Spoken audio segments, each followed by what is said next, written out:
pretty psyched, man. I got 560 WQAM presents The Neil Rogers Show. To talk to Neil, dial 567-0560 in Dade and Broward. In other counties, call toll-free 877-785-NEIL or pound 560 on your AT&T and Verizon wireless phones. The opinions expressed by Neil, his guests, or his callers do not represent those of WQAM management, staff, or sponsors. Now, The Neil Rogers Show on 560 WQAM. I know that the Lord even loves Neil Rogers. I watch the TV and it's flu talk all the time. For stupid rumors, you can go online. Just wash your hands, relax, and you'll be fine. Don't want to whine, but I'm sick of swine. Oh, this is just what the cable networks do.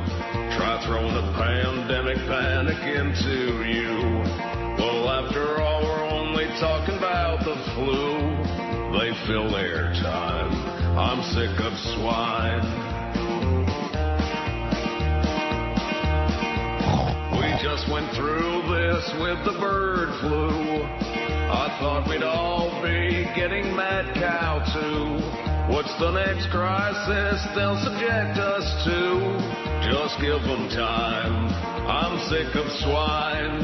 Just give them time. I'm sick of swine.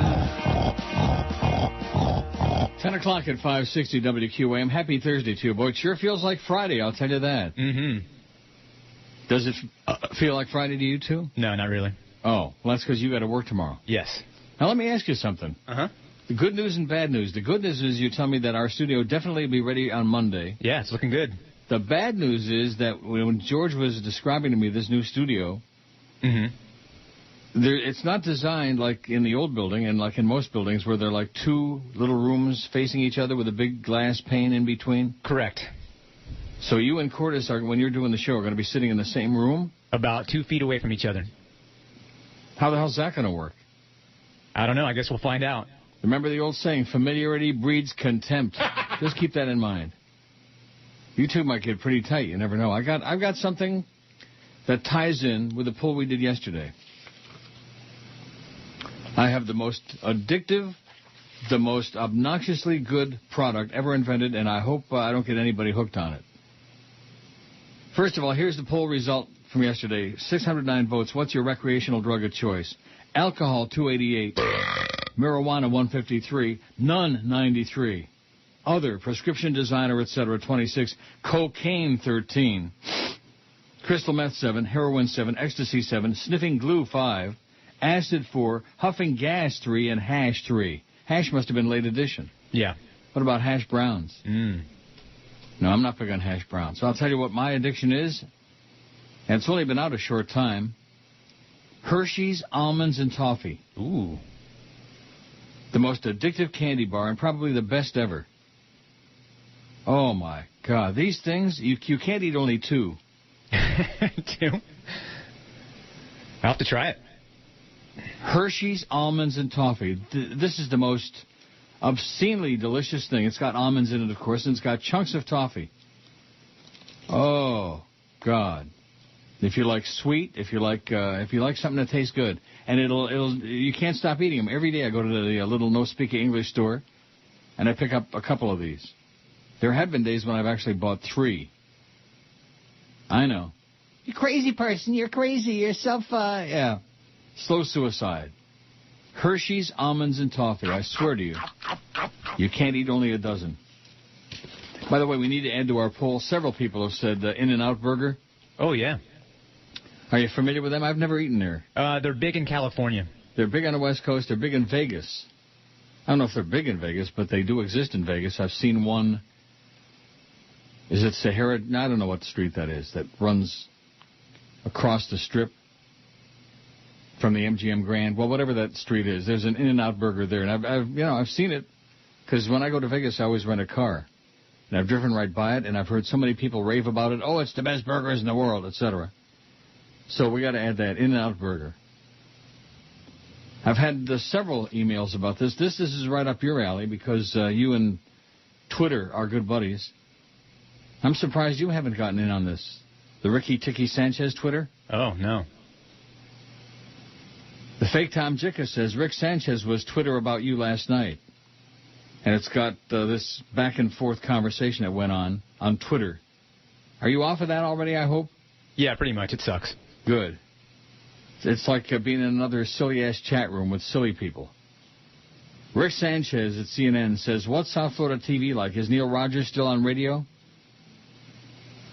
Rick Sanchez says, miss Neil Rogers. There's nothing like him anywhere in the country in so many ways. Stem08 says, man, Rick, he used to rip you unmercifully. You squatting over a rack, some of the funniest stuff ever, and stick it up your ass. Rick says he was doing his job, satire and parody. Personally, he was always nice to me. Radio was his gig, and I was a bit. Yeah, personally, we got along fine. Not that we used to hang out or anything like that, but, he'd come over to the station once in a while. Hang out. Mr. Radio 610 says, missed the WIOD days, neighbors in North Bay Village. Remember Scott Chapin, Mike Ranieri, Henry Barrow? Rick Sanchez says, yeah, Shuckers, Jillian Barbary, Kelly Mitchell, Jessica Aguirre, and grilled chicken wings. Shuckers? I never ate there.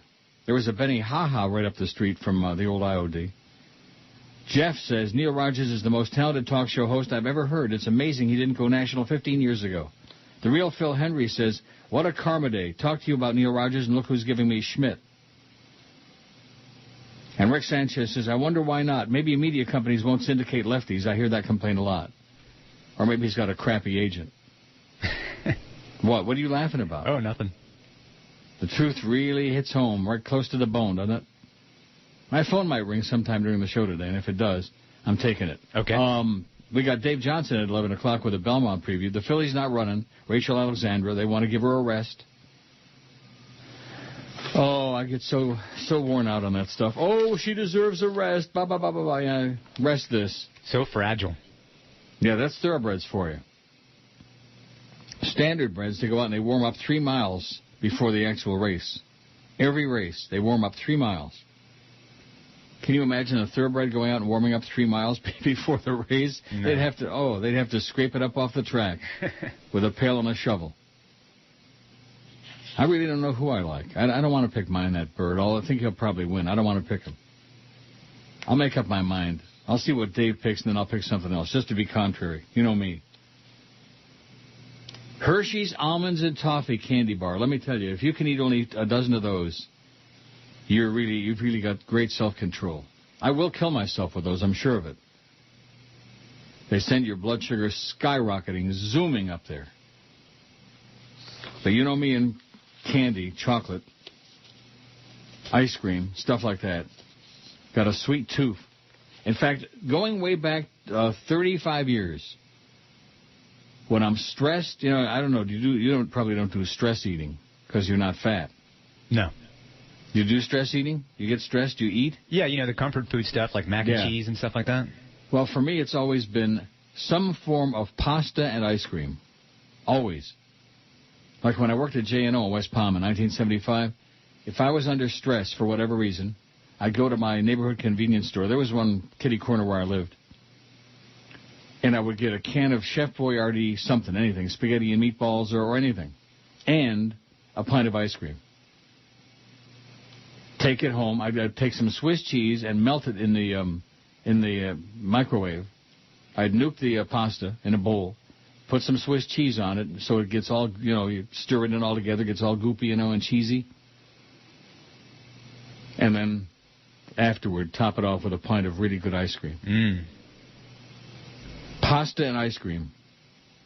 And now, Hershey's Almonds and Toffee Candy Bars. Something wrong with you, man. You're disgusting. You're a fat slob. Yeah, that's true. I've been a fat slob. Although back in those days, I was down to 170 pounds. Now I'm packing about 194. But back in those days, that was after I did the protein-sparing fast. Do you remember that fad? People were dying from it. Oh, yeah. I'm trying to think of who made that popular. It was back in the early days of Atkins and back during Dr. Stillman water diet. I did that for a while.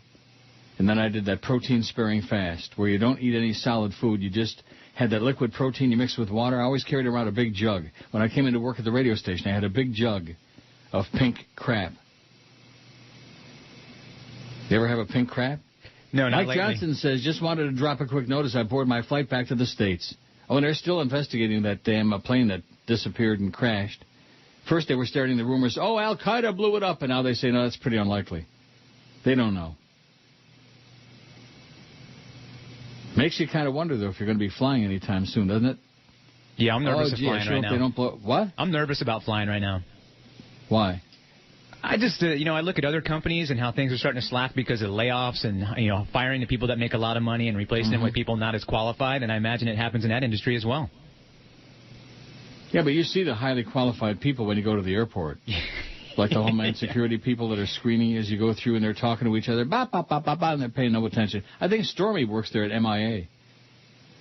Anyway, Mike says, I was able to introduce some Asian coworkers to listen to you while I've been overseas the past week.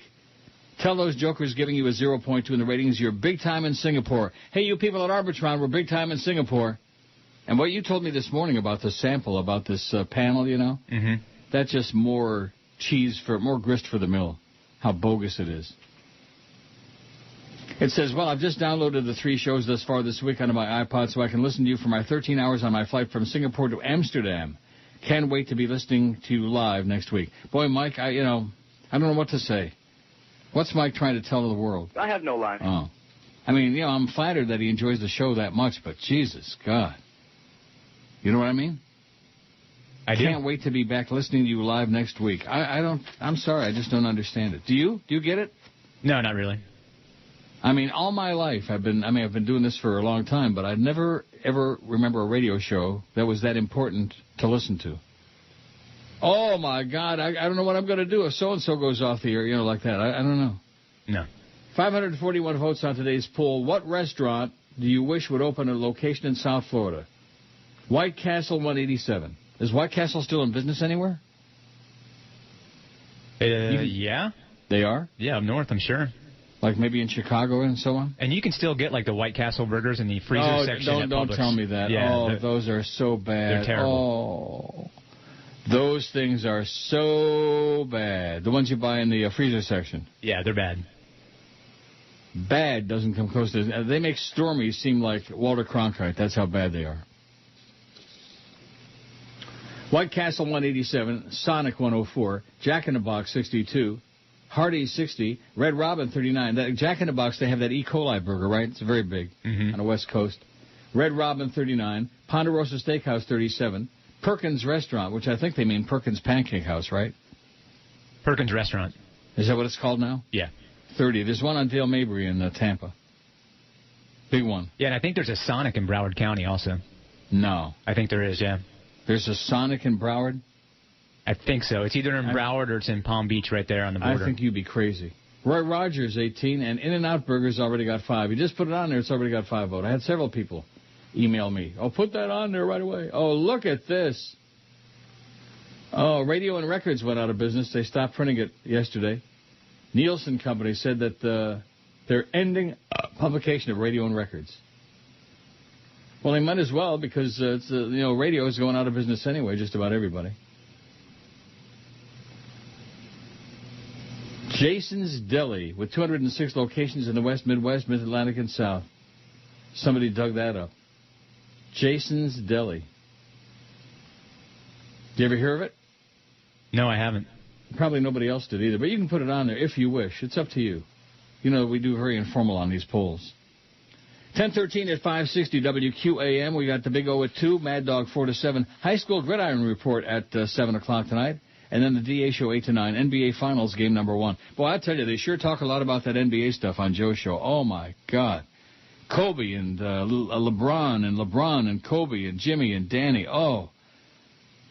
See, I don't care about basketball anymore. I used to like college basketball. In fact, I broadcast it in Albion, Michigan. Okay, I just found out there's a Sonic in Boynton Beach. Wow. Yep. That is heavy duty. Neil, God. Absolutely. Well, GM's in trouble, and there's something they must do. They close their excitement division.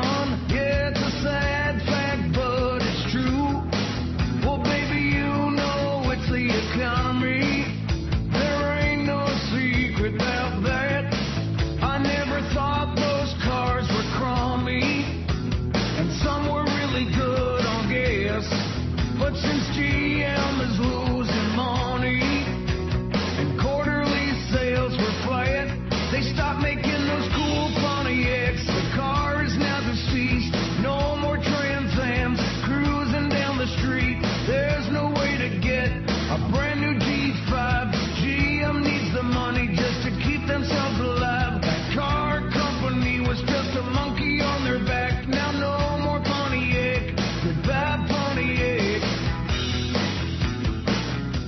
Goodbye, Pontiac. It's 10:19. That's enough to make me yak. Guess who's dead? I don't know. Well, I'm getting off those obituaries, but I will say this. This one might be of interest to some people. David Carradine is dead. Oh, wow, really? Yeah, wow.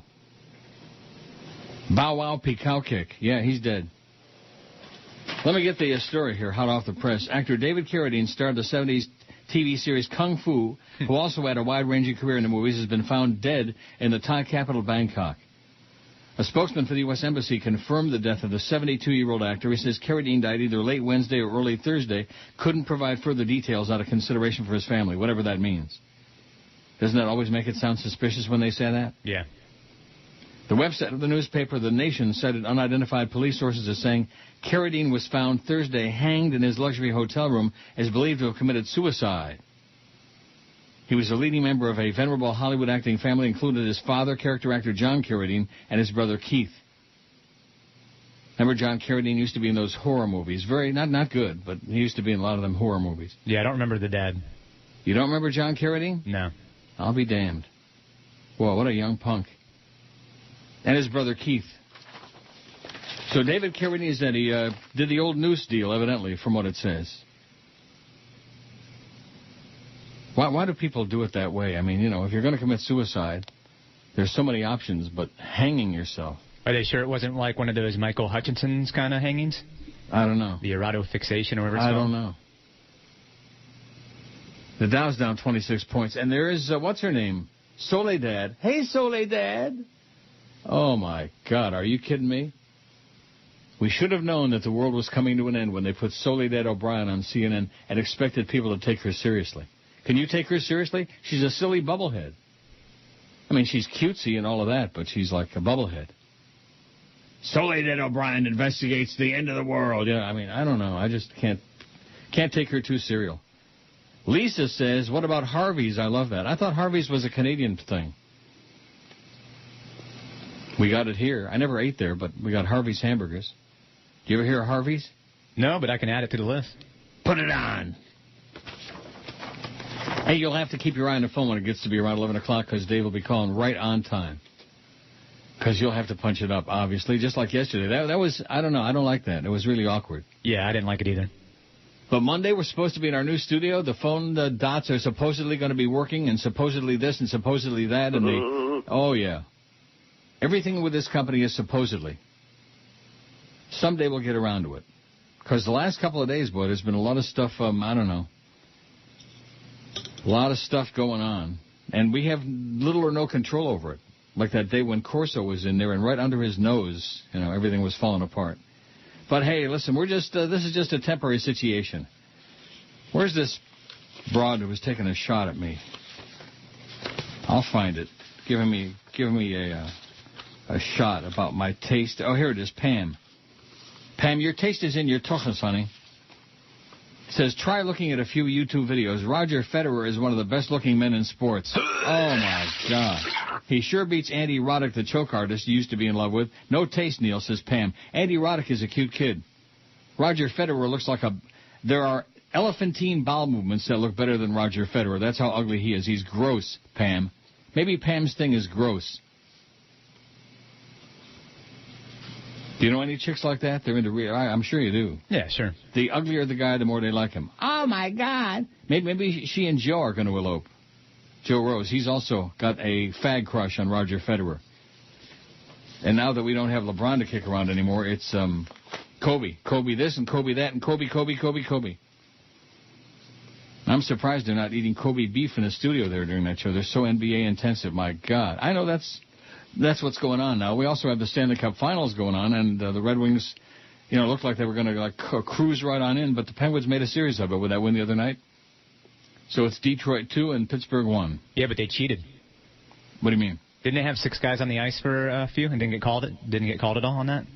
The Penguins did? Yeah, they did. Well, good for them. More power to them. When you play the Red Wings, you need 6 or 7 guys on the ice. Yeah, that's true.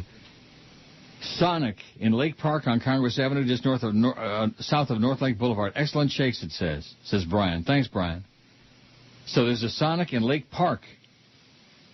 I bet you people are going to be converging on that thing because nobody knows about it. It's a well-kept secret, I believe. At least it was for me. I never rated Sonic. No, me neither. You haven't? Well, Nope. There's a little road trip for you. Stick the wife in the car, and this weekend zip on up to wherever that is. Make a little Sonic run? Yeah, a Sonic run. What's wrong with now? Why are you laughing when you say that? You never did that? You never went to a fast food joint in some, like somewhere? Sure. Just to check it out? Michael says, I watched The Wrestler last night. It's truly an excellent movie. Mickey Rourke is a frightening-looking individual. That's correct. But he does a great job in the role. Very powerful and entertaining movie. I'll take your word for it. Also, it's not 3 hours long like every terrible movie nowadays. Please don't write it off without seeing it. Also, Flea, Marissa Tomei has some great scenes. She couldn't be any hotter. Yeah, she looks good in that movie. Marissa, well, I'll take your word for that, too, because I really don't care, being the old faggot that I am. I don't care. She's got a lot of nude scenes in that. It's crazy. I'll tell you who doesn't look good, and that's Roger Federer, Pam. Roger Federer, seriously, I've had wild diarrhea that looked better than Roger Federer. He is butt ugly. And that's not a debatable point. There's some people you could, argue, this one, that one, but not in his case. He is just an ugly guy. Not that makes any difference when you're playing tennis. And maybe Andy Roddick is slipping in his old age or whatever. I think Andy Roddick is just fine. Didn't he get married to some hot chick, Andy Roddick? I don't know. He's doing okay, I'm sure of that. I'm sure he's hanging out at the old In-Out Burger. Jay says the last Sonic closed in Broward. It was on Davie Road Extension, and your producer is full of it. You're full of it, Flea. That's what Jay says. I didn't say anything about the Davie Road Extension. I said there was one in, Pompano or something like that, I said? No, you said in Boynton Beach. Palm Beach County, yeah, whatever you said. Boynton Beach, there's one. I never said anything said about that there was one in... No. So calm down, Jay. Just quit picking on poor Flea. Carrie says we have a Sonic here in Lake Worth. Miss George, but Flea is cool, says Carrie. Yeah, so far you've won over... we'll take a poll on it in a couple of weeks. In a couple of weeks I'll be on vacation. Oh, my God. Can you believe that? I got today, and then you're working tomorrow, and then I got next week, and then after that I'm on vacation for a week, and when I come back, we're in the summer schedule. Ask me how many extra days I'm working during the summertime. Oh, how many? Oh, wow, that many? Andy Roddick is now married. He dated Mandy Moore for a little while, and then he dated some, and right now he's dating some model. Really? I'm sure he's getting all he can handle, you know what I mean? Oh, I'm sorry. They got married April 17th, 2009. See, I told you. I knew it. Yep, sorry. Well, what just happened to change that? I finished reading the article. Oh, I see.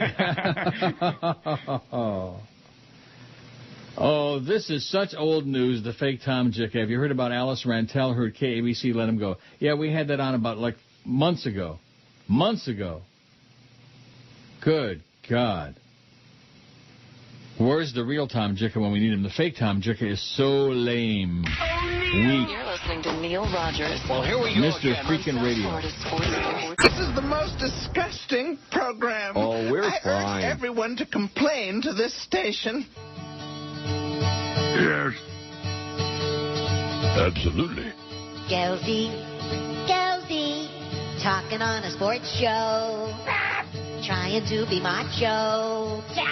Your voice sounds just like a 7-year-old girl, a little sports hole shill. What else are you there for? Geldy, talking like a baby who needs a little training. Why can't you understand? You don't sound like a man. Remove the rubber bands that choke your scrotum. Geldy,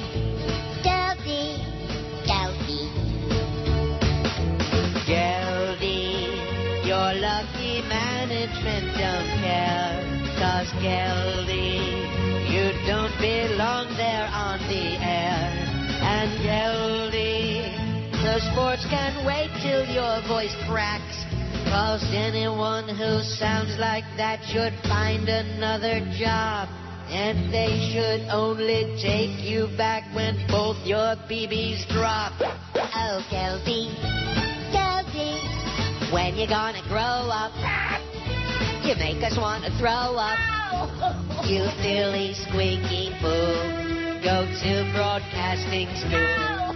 Your prepubescent voice makes you sound like a putz.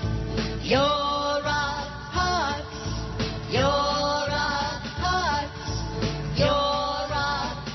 Dallas up 6 points, boy. Big Simmons. Good news is that the Looney is going down. Good. Go down to about 50 cents. That would make me very happy. The fake Doug says, Jack in the Box caught in the 80s serving kangaroo burgers. I don't remember that. I remember the E. coli burger. So what's wrong with a kangaroo burger? What's the difference? I don't know. Who cares? Kangaroo? I don't know what kangaroo tastes like. I don't think I want to find out. I'm not one of those people that wants to eat, like, exotic animals. I've had ostrich. It was pretty good. Oh, geez. Or like those buffalo meat burgers. What do they call those? Buffalo burgers? Yeah, that's what they call them. I don't think I ever had one. I just don't want to, you know? I don't know. Anyway, Doug says, unfortunately, I'm going to Tampa this weekend. Is there anyone you want me to bump off? No, I don't know nobody in Tampa. Is there any place or restaurant I should see? Or should I avoid leaving the hotel room? I would definitely, if you're going to Tampa for the weekend and you're going to have one meal and you want it to be a really great one and a memorable one, go to Bern's Steakhouse. Yep. See, even Flea agrees with that. Now, when you were working over there, how the hell could you afford to be eating at Bern's Steakhouse? Boy, it's an expensive joint. Well, I would go with the record reps when they took us out to dinner. I see. Good thinking. Mm-hmm. Bern Laxer. Boy, he's dead now. Man. What a good stroke of luck that he's dead. Oh, Mr. Rogers, I can't tell you how many people from Miami, when they come here, they tell me they heard Neil Rogers raving about my restaurant. I just want to thank you so much. And, of course, I don't believe in trying to repay one kindness with another one. In other words, pay for the meal. What a cheap, that comes across being so cheap. He was giving me the guided tour of the whole restaurant and the kitchen and the whole deal. And bragging about the fact that he's a cheap bastard, or at least he was anyway. Now he's dead. But his restaurant's great. Bern's Steakhouse on Howard Street in Tampa. And also, if you love Italian, Donatello's on Dale Mabry. I just love Donatello's. I mean, it's a real fancy schmancy Italian restaurant. It's not just a place with spaghetti and meatballs, People, a lot of dumb people think that that's an Italian restaurant. Spaghetti and meatballs and maybe some pizza, and that's it. You know what I mean? Yep. In Italy, they don't have spaghetti and meatballs. They don't eat that. There's no such thing. There is no such thing as spaghetti and meatballs, so don't be like one of those dumb American tourists when you go to Rome. Oh, let me have some spaghetti and meatballs. I'll have the rigatoni with the meatballs. They do have meatballs, but separate, big meatballs. They got big balls in Rome. Trust me. Oh, Michael says, don't make the trip to Sonic without wearing adult diapers. The food is soggy with grease and will cause an instantaneous BM. Oh, I sure don't need that. Oh. Prefer to have a wet joist that'll feel like joisting out a jalapeno plant. There used to be one in Cutler Ridge. Wow. Soggy and greasy. That's okay. Is it? Sometimes you need soggy and greasy. Now, sometimes soggy and greasy ain't all that bad. I'm trying to think of a burger place that's soggy and greasy and I like. I don't know. Soggy and greasy ain't all that bad. I'm going to take this. Take it for a minute, please. Okay. What do I do when he when he tells me to take it for a minute? I'm not sure exactly what I'm supposed to do, so I guess I'll ramble on until Neil comes back. I've never actually eaten at a Sonic Burger, but I know they have the best commercials on TV for sure. Bring it strong to the mouth, which is, I think, what they did during the basketball games. The guy was eating some tater tots, and he swats it away. I don't know how long I can actually just sit here and talk about fast food without Neil. Hardee's, I think, should actually win the poll. It's not going to, but it should. White Castle's going to win, but as a Tampa-onian, I guess you would say, we used to eat at Hardee's all the time. Hardee's had the best fried chicken, even better than the fried chicken places, I thought. Although Popeyes is pretty good, the spicy fried chicken at Popeyes and the extra crunchy at KFC. I don't know why I'm on a fried chicken kick right now, but I am. So I guess tomorrow I'm going to be filling in. Neil's going to take the day off. You guys will get a little sample of what the summer schedule is going to be like. Me and Quarters will be doing it. It's going to be weird, though, because we're in this makeshift studio, so I don't know how it's actually going to work. And I've never actually done a whole show with Quarters, so we'll see how that goes. I don't know what to tell you guys to expect. A little bit of this, a little bit of that. It won't be Neil's show. It won't be George's show. It'll be my own style, which is, I don't know if you want to call it a style. But we'll talk about things that I like to talk about. You guys will chime in. I will definitely have the open phones tomorrow. We'll do Open Phones Friday. Can I steal that from Paul and Ron, who I'm sure stole it from someone else?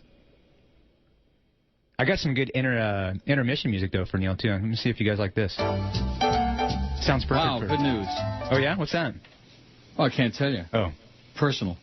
No, it's something I've been trying to get information on for like 2 days, And I haven't been able, and finally I just got it. Oh, brother. Holy moly, rat man. Now, what were you just doing? What did I interrupt? We got Dave Johnson at 11. Yeah, nothing important. What do you mean by that? I was just talking about Hardee's, because living in Tampa, I used to eat at Hardee's all the time, and they had the best fried chicken. The two things on their menu that were just awesome were the fried chicken and the mushroom Swiss burger.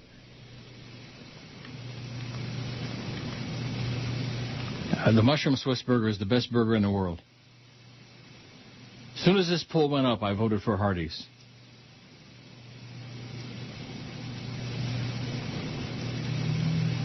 And I've never been to a Red Robin. How about Rockin' Robin? No. Ponderosa, though, yeah. Nothing like a good, cheap steak. No, phooey. Oh, there used to be so many of those joints. You know, there was Beefsteak Charlie's and Ponderosa Steakhouse where you'd stand online, etc. Oh, hold on. I got this guy back again. Hold on. Uh-oh. What about Sizzler? I like Sizzler a lot. They used to have a bunch of those in Tampa. But this is my new Neil intermission music for whenever he takes a little break. I think it sounds very Neil.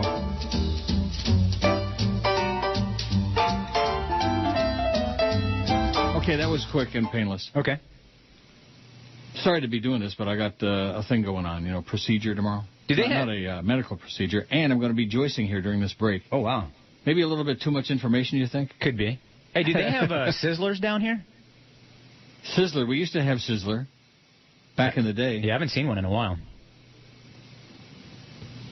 610 votes on the poll. 610. Oh, boy, that's an evil number.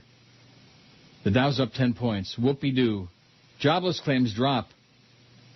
Continuing claims fall for the first time in 20 weeks. Oh, happy days are here again. You'll see. 2 chickens in every pot and 1 car in your garage. 610 votes. What restaurant chain do you think should open? Do you wish would open a location in South Florida? I'll get it out. White Castle 200, Sonic 119. Take your undies. Take your adult diapers, your Depends. Jack in the Box 67, Hardee's 67, Red Robin 41. What is Red Robin? I'll look it up. A burger? I don't know. I've never been to one. I'll look it up. Somebody will tell us. Ponderosa Steakhouse 40, Perkins Restaurant 30, In-N-Out Burger 25, Roy Rogers 20, and Harvey's got 1. I think it's Canadian, eh? Oh, Neil. God.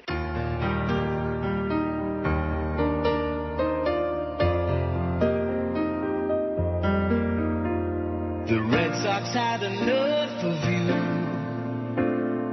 Now you're wearing Dodger blue. You fairy. You say the drugs you're on were from a doctor. Your agent likes to say it's just Manny being Manny. Oh, Manny. Baby Boston knew that you were using. So they traded you away. Oh, Manny. Without you, the Dodgers will start losing. 'Cause you cheated the game. Oh, Manny. Yeah, you're stupid excuse. No one's buying. Now you're out 50 games. Oh, Manny. No matter what you say, you are lying. And now you're through. By the way, the fake Tom Jicka should only elope with Walter Sabo. That would be a match made in hell. It's 10:46, 14 before 11 at 560 WQM. Dave Johnson will be calling at 11. Keep your eye on that bat line. All right. Oh, Red Robin, by the way. Gourmet burgers. Closest one is Fort Myers, and it looks really good. They have a Sicilian burger. What do you mean it looks really good? I'm looking at the menu, and they have like pictures of the food. Check out the Sicilian burger. It has pepperoni slices on it, provolone cheese, and a balsamic marinated tomatoes. Then they put red onions, romaine lettuce. Balsamic? Yeah, balsamic. And then a olive herb mayonnaise, and it's served on a herb-encrusted frittata bun. Wow. Pretty fancy schmancy, if you ask me. Yeah, $9 for that burger. Wait till you hear this, though. Adam Oshmach sent me a thing about Dangerous Dan's Diner, 714 Queen Street East at Broadview. This is Toronto. They do a 24-ounce burger, the Coronary Burger Special. 2 8-ounce patties, 4 slices of bacon, 2 slices of cheddar, and a fried egg on top. Wow. And the Quadruple C, the Colossal Colon Clogger Combo. 24-ounce burger served with a quarter pound of cheese, quarter pound of bacon, and 2 fried eggs.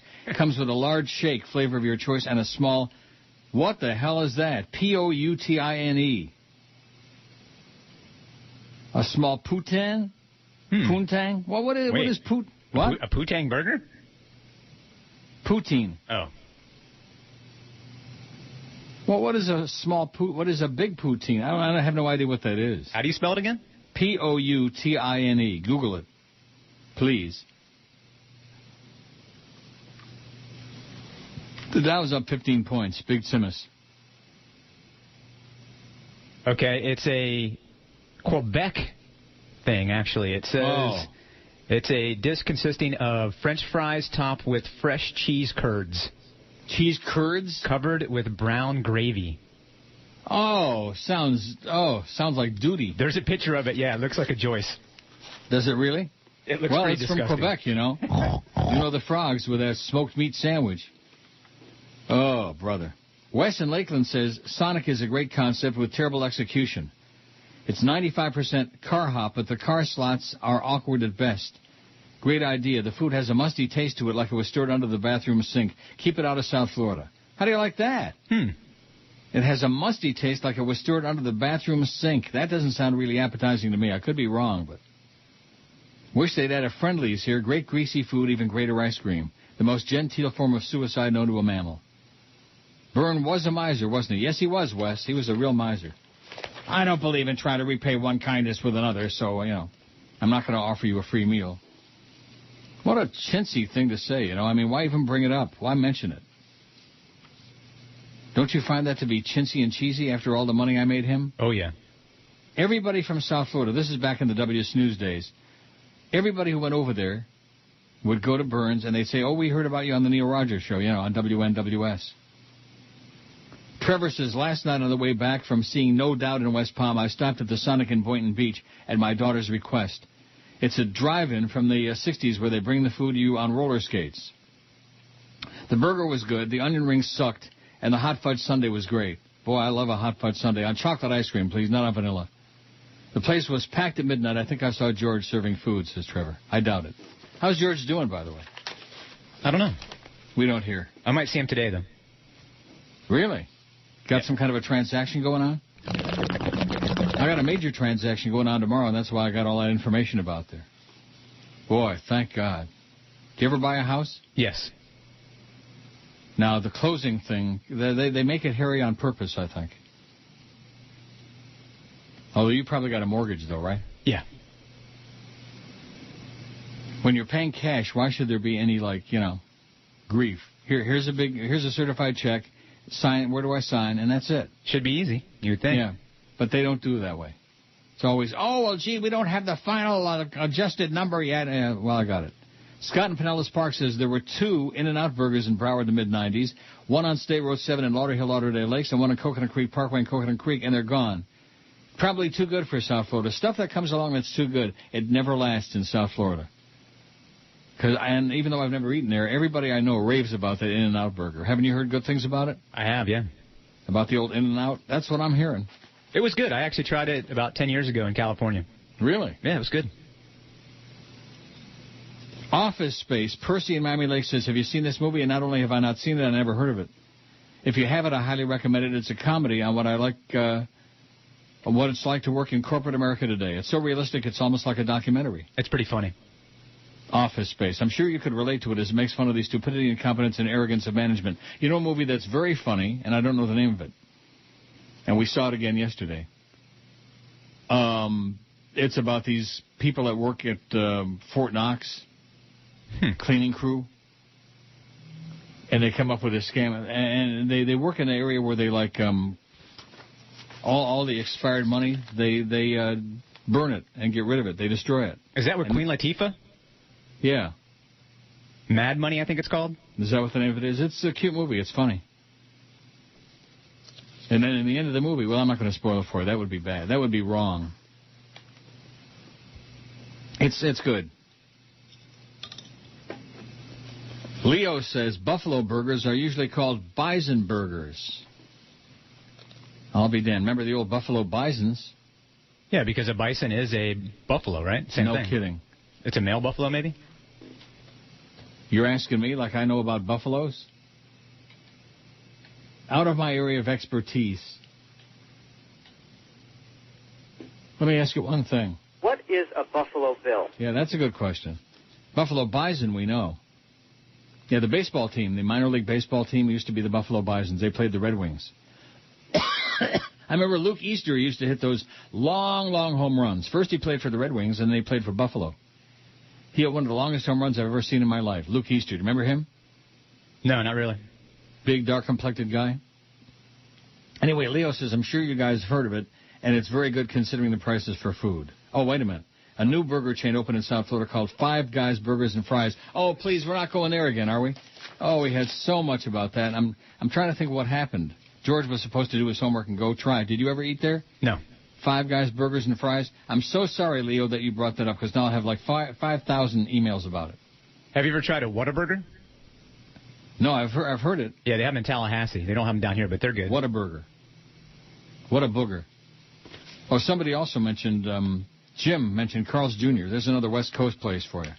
I've eaten at Carl's Jr. in Vegas at the drive-thru. And I survived. I'm still alive. I think there were another one that also had a little E. coli problem. I could be wrong about that. So if I'm wrong, I stand corrected immediately, if not sooner. Scott in Pinellas Park says, I hopefully never ate at the Hardee's in St. Pete on 34th Street and 38th Avenue, the worst place in existence. How can Hardee's be bad? No Red Robin here. Nearest one is in Orlando, and the Ponderosa on 9th Street in St. Pete just closed. Oh, boy. Nothing like fast food steaks, like you said. Oh, what a horrendous concept.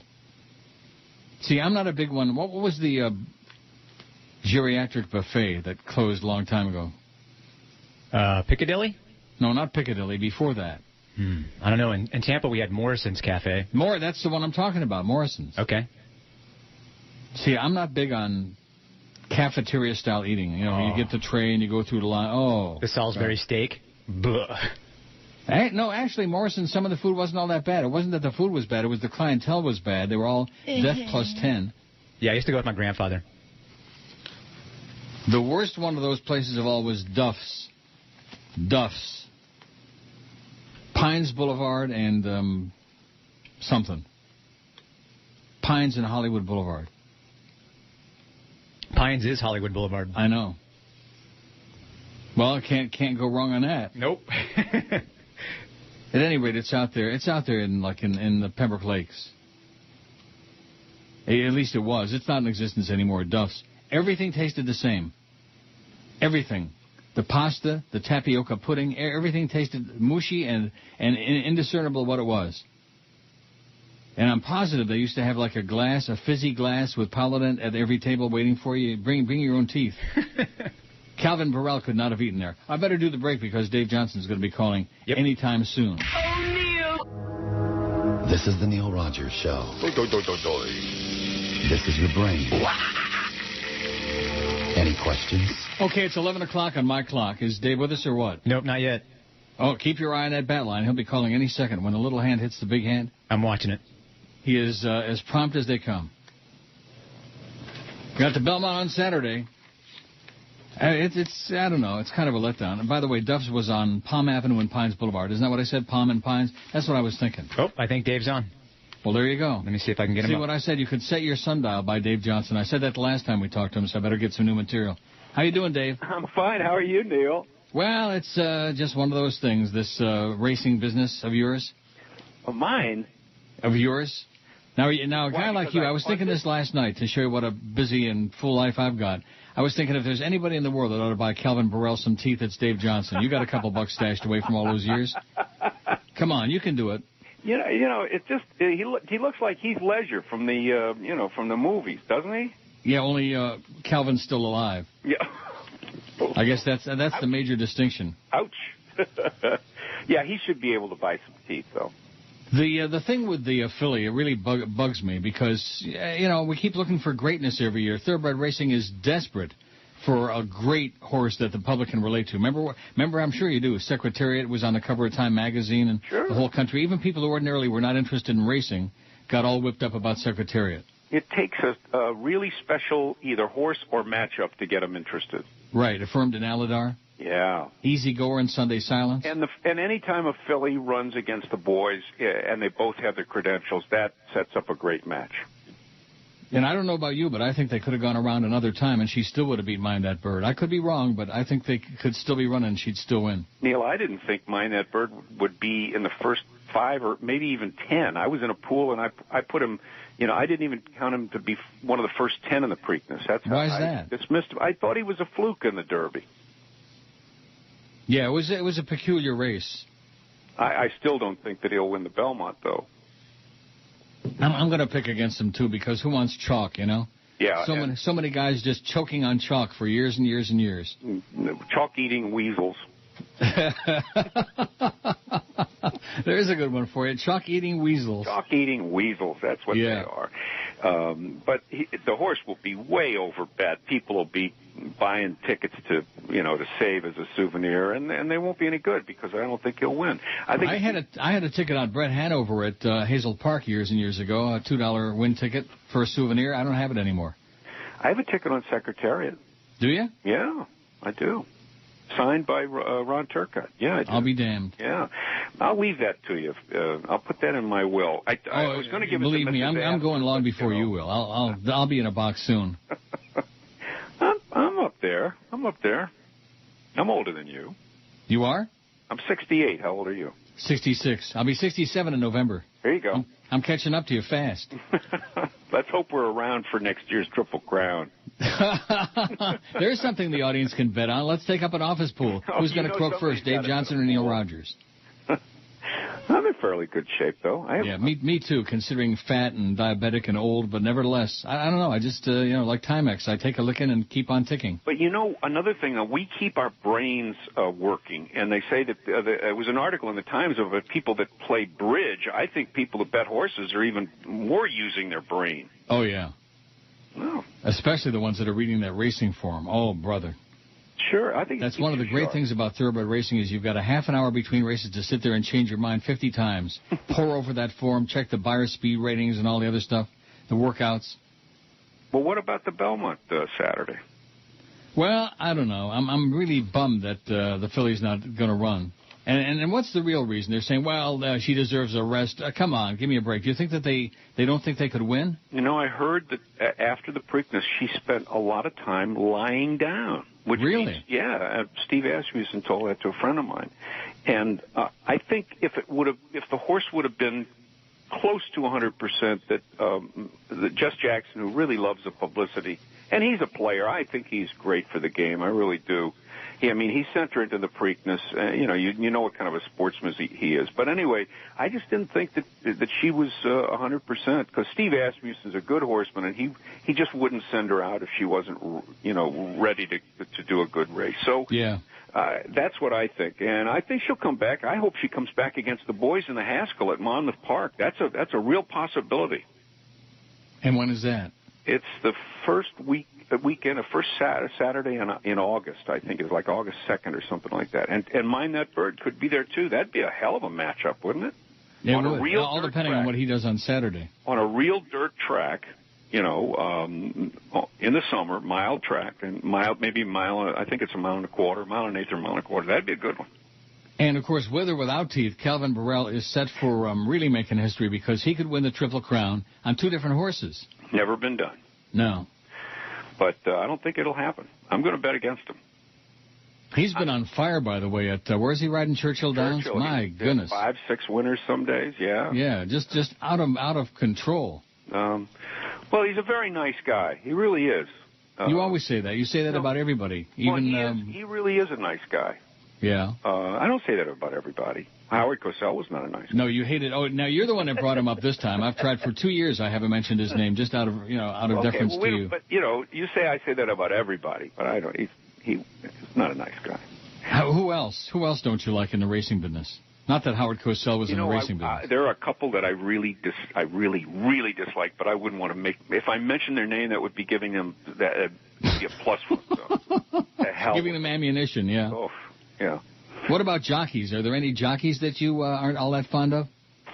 I bet a jockey one time. I think I made a $200 bet on him, and he fell off of his horse at the top of the stretch. Rodrigo Madrigal Jr. And I've heard that name. And I, even though I lost the money, when I left the track, I saw Dr. Chinichi. This was at Monmouth. He ran the emergency room, and I said, Doc, how did the jockey that fell off at the top of the stretch, Rodrigo, do? He says, he said he took Lasix because he was overweight, and by the time he got to the gate, he didn't have any strength to turn the horse. He said he couldn't make the turn. So, okay, that's one that I'm not real fond of. I've never seen that in the program before, where there's a little L next to the jockey's name. You see, usually next to the horse's name for Lasix, but next to the jockey's name, that's unusual. That's how he was able to get his weight down, was to eliminate the water fluid from his inner body, and that is not good. Because it took the electrolytes out too. I don't take Lasix stuff. Here comes the bunny, and there goes your money. So we got a field of 10. Are they all running, all these 10? As of right now. It's a little overcast here in New York, but it's supposed to be nice for the weekend. So it looks like a fast track, and those 10 will go. I'm going with Charitable Man myself. Oh, so am I. Oh, boy. Well, this will be good. We'll both get on this horse. Who's your exacta? Who's your second horse? Chocolate Candy, and I'm going with Mine That Bird third. I'm going with Dunkirk second. So that's at least we've got a horse for horse. But I think this Charitable Man is the horse to beat. The good jockey, good trainer, winner over the track. Eddie Maple told me one time an interesting story. He said it's good to ride a horse at Belmont who's already had a race over the track. And he said they're not real smart animals, but he said the first time you race them, then they realize that the finish line, when you let up on them, is only halfway up the track. He said, you turn for home sometimes on a horse, and a horse looks up that long Belmont stretch and spits it out. Says, you mean I have to run all the way up there? He doesn't realize it's only halfway. It's like when it gets to be about 10:30 on this show, and I think, oh, my God, I got to be on here till 2 o'clock. I feel the same way many days. So I see Mine That Bird, because, it's a myth to me about Belmont, this business, that because it's, the mile and a half and it's got the long stretch, that it's built for closers. I don't think so. You have to be close. That's 27 the speed holds up well at Belmont. 27 of the last 30 horses that won the Belmont were within 2 lengths of the lead. So it's very tough. If Mine That Bird isn't going to be within 2 lengths of the lead. Yeah, that'd be tough, wouldn't it? Turning for home? Yeah, I think Calvin's going to have a surprise waiting for him. And that's not personal. I mean, I don't dislike him personally, but just the thing with the no teeth and his whole routine that he puts on after each win, it just leaves me kind of a limp. I don't know. Well, I think he's really genuine after those victories. He really is emotional. But like Genuine Risk? She's genuine. She is genuine. That's what you said at the wire. Thank you. But I think some of us old timers remember all those calls. But I just don't think he's going to do it this year. The race is not, and this horse has had 2 tough races in the last two legs of the Triple Crown. That's tough to do. That's what Big Brown didn't win. He didn't even finish the race last year. Yeah. So. That's what I'm talking about. This really disappointing stuff. Rachel Alexandra, everybody's all whipped up that she's going to be in the Belmont and win it, and she's not even going to run. Yeah. And Big Brown with that just tragic performance. Well, he wasn't going to win. What do you mean by that? He wasn't going to win. Those two, even if he would have finished the race, he wouldn't have won it. I know that. But there was something really wrong there, something really that didn't meet the eye, I think. What happened is that he had 2 tough races in the Derby and the Preakness. There's only been 11 horses in history that have won all 3 races. It's very, very tough. Yeah. Wonderful horses have won 2 out of 3. But you can't. I mean, it's really tough. And I mean, Mine That Bird didn't even win the Preakness, but he had a tough race. That was a tough race to finish second to the filly. He ran his heart out to finish second. Yeah, he ran well. Yeah. But, and I just think it's another crop of real mediocre horses. I could be wrong. I say that almost every year, but I really believe that. I don't see real greatness in there. I don't think even if Mine That Bird wins the Belmont, anybody's going to say he's a great horse. I think Rachel Alexandra is way up there in terms of really good. And Zenyatta, another filly out on the West Coast. She's raced some terrific races, but I don't know if the 2 of them will ever meet. That'd be a good matchup, those 2. Well, time will tell. I hope the filly comes back in a Haskell. I think that would be great. You're right. Let's talk if she does, okay? Okay, sounds like a deal. Neil, have a wonderful weekend and good luck in the Velma. Let's both of us get our top horse, Charitable Man, home. Charitable Man on top, right. And don't forget, get those teeth in a fizzy glass for Calvin. I'll see what I can do. Okay, thanks, Dave. Bye. Take care. Dave Johnson, we've been doing that for 100 years, and he's 68 years old. Boy, it makes me feel like a teenager. You know what? Good guy. One thing about he is a great guy. One thing about getting old, and that is like when you find out like Hank is older than I am, and Dave Johnson's older than me, etc. And there's actually people alive older than me. He sounds really young, though. He sounds exactly the same now as he did like 20, 30 years ago. Exactly the same. Well, does your voice change all that much when you get older? I mean, some people, I don't know what happens to, you know what I mean? The AKs. But then again, so with those people, I think their personality changes too. True. With me, I'm still the same bastard fag that I was like 20, 30 years ago, and I think I sound the same.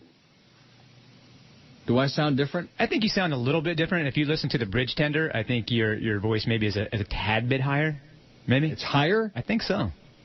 Oh, Jeff Beeching, who's supposed to be on top of things, tells me that David Carradine died. Yeah, we had that an hour ago.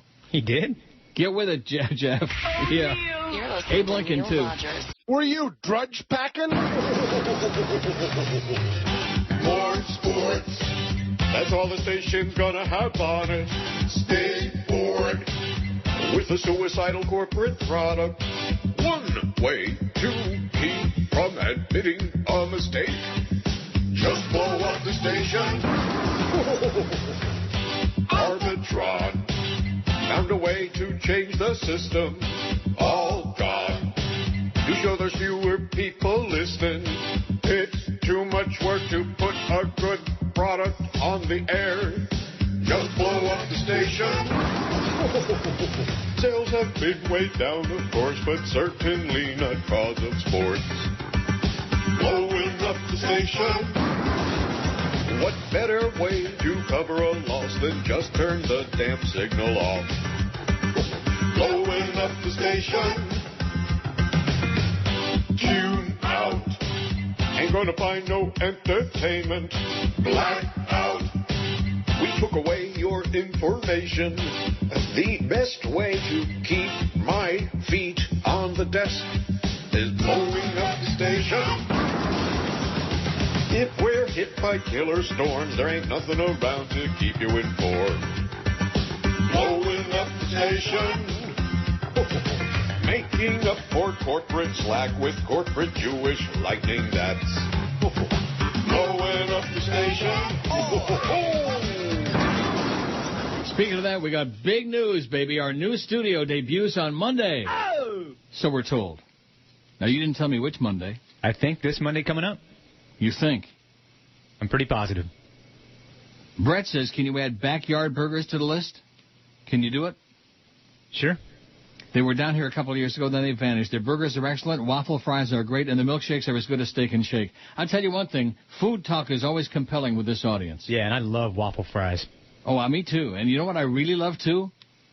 At Crystal, like when in Tampa, before I would get on the highway to drive back to Fort Lauderdale, I'd go through Crystal, through the drive-thru, and get a bunch of the little burgers, the mini cheeseburgers, and the cheese fries.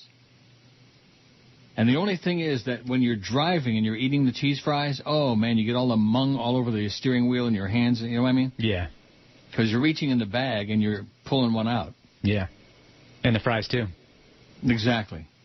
It says the burgers are excellent, waffle fries are great, and the milkshakes are as good as Steak and Shake. Also, I think there's a Sonic near the Sawgrass Mills Mall. No, there's not. Love you, Neil, and definitely miss George, says Brett. Everybody starts these rumors. Oh, there's one next door to your house. Everybody. Yeah. Sure. There's one right up the block and down the road. David's got some very terrifying news. He says, I think Duff's is still around. Oh, my gosh. It was bought out by City Vice Mayor Carl Schechter. And yes, the ambiance is still the same old swill. Says Schechter, Duff's is a classic that needs to be preserved. And David says, oh, yeah, preserved just like Schechter, who chronologically is in his 80s, but mentally is 10 years past death. Boy, that's a real shot. Who did Dave Johnson take a shot at today? He ripped somebody. Howard Cosell? Oh, Howard Cosell. Well, that's easy to do. Howard's been dead for like 20 years. He hated him, boy. Did he hate him like poison. It says, by the way, it's rumored Sizzler went out of business due to too many frogs going in to feed their entire flocks on one meal ticket. Maybe too many Dave Game and Ed Schultz free meals as well. Ed Schultz is a known schnorrer? I didn't know that. I see him on is that the guy on MSNBC, Ed Schultz? Yeah, and he was on Air America for a while. Yeah, I know that. He's okay. He's dull, but he's okay. You know what I mean by dull? Mm-hmm. Personality challenged. Gail says, Neil, hi Neil, from one of your non-existent female listeners. There are 3 Sonics in Palm Beach County and 2 Perkins. One of the Sonics is only 2 miles from my house. Haven't been there yet. She doesn't tell me where her house is, though. Says, had a dream last night. The Belmont was won by a jockey with a British accent, but there aren't any Brits riding. Oh, well. Maybe it was Frankie Dettori, who's Italian but got a British accent. He's not in it either, but... You know Lanfranco Dettori? I do not. You don't know Frankie Dettori? Probably the greatest money jockey in the world. When the money's on the line, Frankie is there, man. He's great. Dave says there's a Sonic in Boynton Beach right next to the Boynton Mall. Well, I don't know about you. I'm just not a Boynton Beach kind of guy. In fact, I'm not a Palm Beach County kind of guy. No. I can't tell you the last time I went to Palm Beach County. I've driven through it to go somewhere. But to actually go somewhere and get out of the car and do something, and I don't know. Are you? I mentioned something about Boca the other day, and you freaked out. Yeah. I don't head up north much, really. Right. Well, where do you live? Aventura. Oh, you live in Dade County. Oh, my God. Barely. How sad. Byron Pegg and Mustard the Wonder Dog. Wow. Chronics from Meridian, Idaho say, I don't know if it's my computer or not, but your website is sometimes hard to get on. Sometimes your homepage won't come up, and sometimes when I go to one of your stories, it won't come up. I haven't heard you talk about it. Well, that's because I don't know about it, and quite frankly, what am I going to do about it? I don't want to sound indifferent or like callous or anything like that, or like a hard-ass old fag, but I'm a hard-ass old fag. That's just me. I went to Woodbine last night, was losing my ass, and then I went into the $5 room, the rubber room. Oh, boy. The rubber room. And I did good. And I made all my money back, and I left even, and I felt like I won $50 million. I went to the 2-cent quick hit. I got 6 quick hits, $360. It got even. You're not a slots player, so you can't relate to it. No. That's my best advice about playing slots. Don't. Oh, and I got the article about Calder is starting. They're putting the shovel in the ground, baby. There are a lot of people that they put the shovel in the ground for at Calder over the years. It says, cha-ching! Miami's first casino breaks ground at Calder Racetrack will be filled with the sweet sounds of slots when the Super Bowl comes to town. Is that exciting or what? Very. And by the way, let me just, I don't know if I should discuss this on the air, but we have no way to talk unless I call you before the show until Monday when we get that studio going. Right. As far as compelling is concerned, horse racing is something, the Dave Johnson stuff is fun. We have a few laughs, and I think the audience enjoys that. And he's the only guest we have on the show anyway. He's no Stormy, but he's the best we can do. Well. But at any rate, the horse racing thing, when you talk to Steve Sloan and some of your other powwow pals, it's a killer. Yeah, as a matter of fact, in today's promotion meeting that we're having, yes, I'm going to bring up show killers. Well, that's one. Yes. And you know me, I love horse racing, and George was making some extra bucks with it, so I didn't put up a stink about it. But those Fridays, man, I think that you could have measured the audience with a dipstick. Well, I can tell you my wife, who's a big Neil fan, she would tune out. She goes, God, the horse racing stuff again, and she'd be out. Oh, yeah. Yep. Killer. Not compelling. Blackie says Duff's was off Palm Avenue and Pines Boulevard. There was a good Chinese restaurant in the plaza called Beijing. That's right. That was a great place.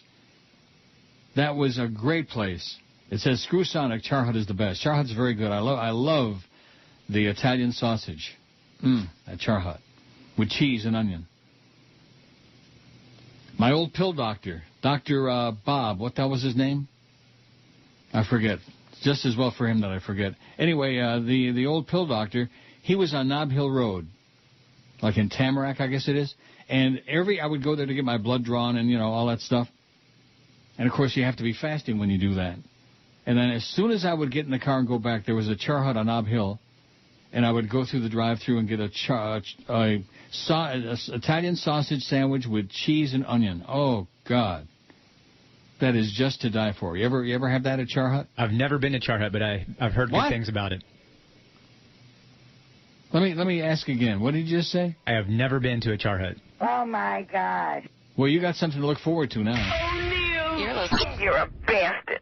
Hey, this is Vince for Swine Wow. And you'll be saying, wow, I feel like I'm going to die if you get the swine flu. That's why you need the Swine Wow. Works like a sponge when it comes to the influenza virus. Some kid back from spring break in Cancun cough up a lung on your coffee table? Wipe it up with Swine Wow. Infected saliva, mucus, that's where the disease is. Soak it up with Swine Wow. You following me there, CDC guy? Swine Wow is made in Mexico. Hey, you know the Mexicans make killer stuff. Use the Swine Wow as a surgical mask. I tell you, nothing's getting through the Swine Wow. And if you order now, because you know the panic's not going to last forever, we'll throw in another Swine Wow absolutely free. Swine Wow, order now. Yeah, you'll be saying, holy crap all day. He just sends me to the can. Vince. What's his last name? Shlomi Rabinowitz? I think that's it. 686 votes on the poll. Boy, they're whipped up about this. Good poll, Brandon. Thanks. What restaurant chain do you wish would open a location in South Florida? White Castle, 219. Sonic, 127. Hardee's, 77. Jack in the Box, 70. Red Robin, 43. I'm still not sure what Red Robin is. I better Google it during the next break. Gourmet Burgers. Gourmet Burgers. Yep. You know, the best burger I've had in years, I know that I hate to say it again because I'll get laughed at, was that bacon cheeseburger at Denny's last time I was down there. Really? It was awesome. And you should have seen the response I got on the emails. Oh, what kind of taste do you got? First it's Red Lobster, and then it's Denny's. Oh, I'm telling you, it was great. Why would I make that up? When's the last time you've eaten in a Denny's? God, at least a year, I would think. Oh, a year? Yeah. With me, it's probably more like 10 years. Red Robin, 43. Ponderosa Steakhouse, 42. Remember the Denny's that used to be on 125th and Biscayne? Yes. No. Remember that one? Yeah. No, it wasn't a Denny's. It was a Howard Johnson's. Well, there is a Denny's on Biscayne for sure. Oh, that's like way down farther, though. It's like 40. Yeah, way down yonder. No, you're 79th in Biscayne. Yeah. No, not 79th in Biscayne. 79th in something. Ponderosa Steakhouse, 42. In-N-Out Burger, 41. No, 36th in Biscayne. That's where the Denny's is. Yeah, that's the one. That's You're downtown. One that, Paul Lynn got kicked out of for being an obnoxious drunk. He got kicked out of there one time. Years and years ago, when he was alive. In-N-Out Burger, 41. Perkins Restaurant, 36, which I think used to be Perkins Pancake House. That's a good joint. I've eaten at that one in Tampa a few times on Dale Mabry. Yeah. Good restaurants in Tampa. Most of them are on Dale Mabry. No? Yeah, and there's a bunch of Perkins in the state of Florida. It's weird that there's none down here. Well, that's South Florida for you. There used to be a bunch of Crystals all over, too, and then they finally got one there in Pompano, wherever the hell it is. Roy Rogers, 23, Harvey's, 3, Whataburger, 2, Sizzler, 2, Carl's Jr., 1, and Backyard Burgers has got the big... Oh! Which we just went on there. Food intensive. Maybe what we'll do, since we want to be so compelling, is just do a food show every day. Okay. It's just a joke. Food show every day. We'll do the candy bar thing. They didn't like that one. We've done that a couple times. What's the best candy of all time? Boy, they get wild. Oh, man. This is the most terminal... I don't know. I guess not everybody is into candy the way I am. Don't get hooked on that Hershey's almonds and toffee bar. Oh. That thing is... It ought to be illegal. There ought to be a skull and crossbones on the label. Yeah, I was checking it out online. Looks good. Were you? What did it say? Are there any reviews? Yeah, people seem to love it. Oh. And it's only 220 calories per bar. That's not bad. They're not the calories. It's the amount of sugar in it. My God. Tons of sugar and tons of fat. Really? Yeah, lots of saturated fat. Wow. But who cares? It's a candy bar. Oh, wait a minute. Let me take a look. Let me see if... Oh, it doesn't have the listing. Doesn't have the list of carbs and stuff. I think it had 22 grams of sugar as a milk carb. Chocolate, sugar, milk ingredients, what's that? Cocoa butter, unsweetened chocolate, lecithin, polyglycerol, polyrincoleate, I can't even read it, artificial flavor, almonds, roasted in cocoa butter and or sunflower oil, sugar, butter, milk, salt, and lactose. Well, where does it come from with the toffee? Where does that come from? I guess they make the toffee from some of those other ingredients, huh? It is just, it's too good to be true. You can't eat only 5. Let me tell you that right now. Lawrence says, Bob's Big Boy. I don't think there's any in Florida at all. Well, guess what, Lawrence? Abu Ghraib. That's where you'll find one. I don't know if it's Bob's, but it's Big Boy out there on Davie Road Extension. Is that still there? By the Hess gas station with the Godfathers? I don't think so. No? Big Boy is gone. It was right there by 595 and Davie Road Extension. Could be there. I don't go down that way much, but I don't remember seeing it. What do you mean you don't go down that way? I mean up that way. Yeah, up that way, sorry. The Big Boy sandwich is heads and shoulders above other fast foods version of the same thing, including the Big Mac. It's even compelling, Lawrence says. And Don and Bob's, the one by the lake, would be great, too, but it's not a chain. If there's only 2, which there used to be before the one in Brighton closed, does that make it a chain if there's 2? It's a small chain. Yeah, a small chain. Don and Bob's. Oh. Boy. Okay, total carbs in your candy bar there? 23. Oh, that's not so bad. 22 are sugar and 1 is fiber. Oh, fiber. Yeah, and 14 grams of fat. You know, I can't even remember. I'm so old and feeble, I can't even remember if I joiced before in that last hour. I'm sure I did not. That would be the kind of thing you would remember, right? I would think so. Yeah, you'd remember that. I'm pretty sure I didn't. I'm trying to figure out one of these breaks where I'm just going to, like, I don't know, take off. I think I'm all done, by the way, with those phone calls during the show. Those 2 are very important. Yeah. It's inappropriate. It's not compelling, and it's Bush League is what it is. We're paying you a lot of money to do a show, and you're taking personal calls. Well, it's a guy with a bunch of numbers for me, that's all. Like Hank used to take calls from his bookie on the air. Did you know that? No, but it makes sense. Yeah, he used to confabulate with his bookie during the show. Sam in Boston says your mention of Duff's as a poor choice of dining venue was completely accurate and brought back some very bad memories. Absolutely correct, sir. I believe they had a location in Hialeah back in the early 80s. I think it was either on Palm Avenue or 4th Avenue. That's in Hialeah's stupid-ass separately numbered street system. A few of my cheapskate friends were out driving around when the real genius of our group suggested going to Duff's because it was about $4 or $5 for all you can eat. I wasn't a picky eater in my youth, but was still completely grossed out by this place. What a freaking dump, says Sam in Boston. Sarcastic Sam. That's what he calls himself, Sarcastic Sam. Duff's Smorgasbord. Yech, it says. Feh. Feh. Even the Goyim used to say feh. But all the old cockers were in there, man. Oh, boy. Filling up their plate with that wonderful food. Calvin Burrell would have had a good time in there. He could have gummed all the food. Even the meat dishes tasted like the potatoes. Everything tasted exactly the same. Indistinguishable. I know that sounds crazy, but it was all like moosh. You know what I mean by mooshy? Yep. I'm not big into mooshy food. Adam Oshmuck is back again. Chronic, Adam. Chronic. Not to be too Toronto intensive, he says, but if you like a good burger, you should make a trip to Apache Burger in Etobicoke. It's really a small place, but it's often cited as the best burger in town. I'll take your word for it, Adam. I'm not doing the Whirlwind Toronto eating tour yet. I still haven't tried Harvey's yet. They have good commercials.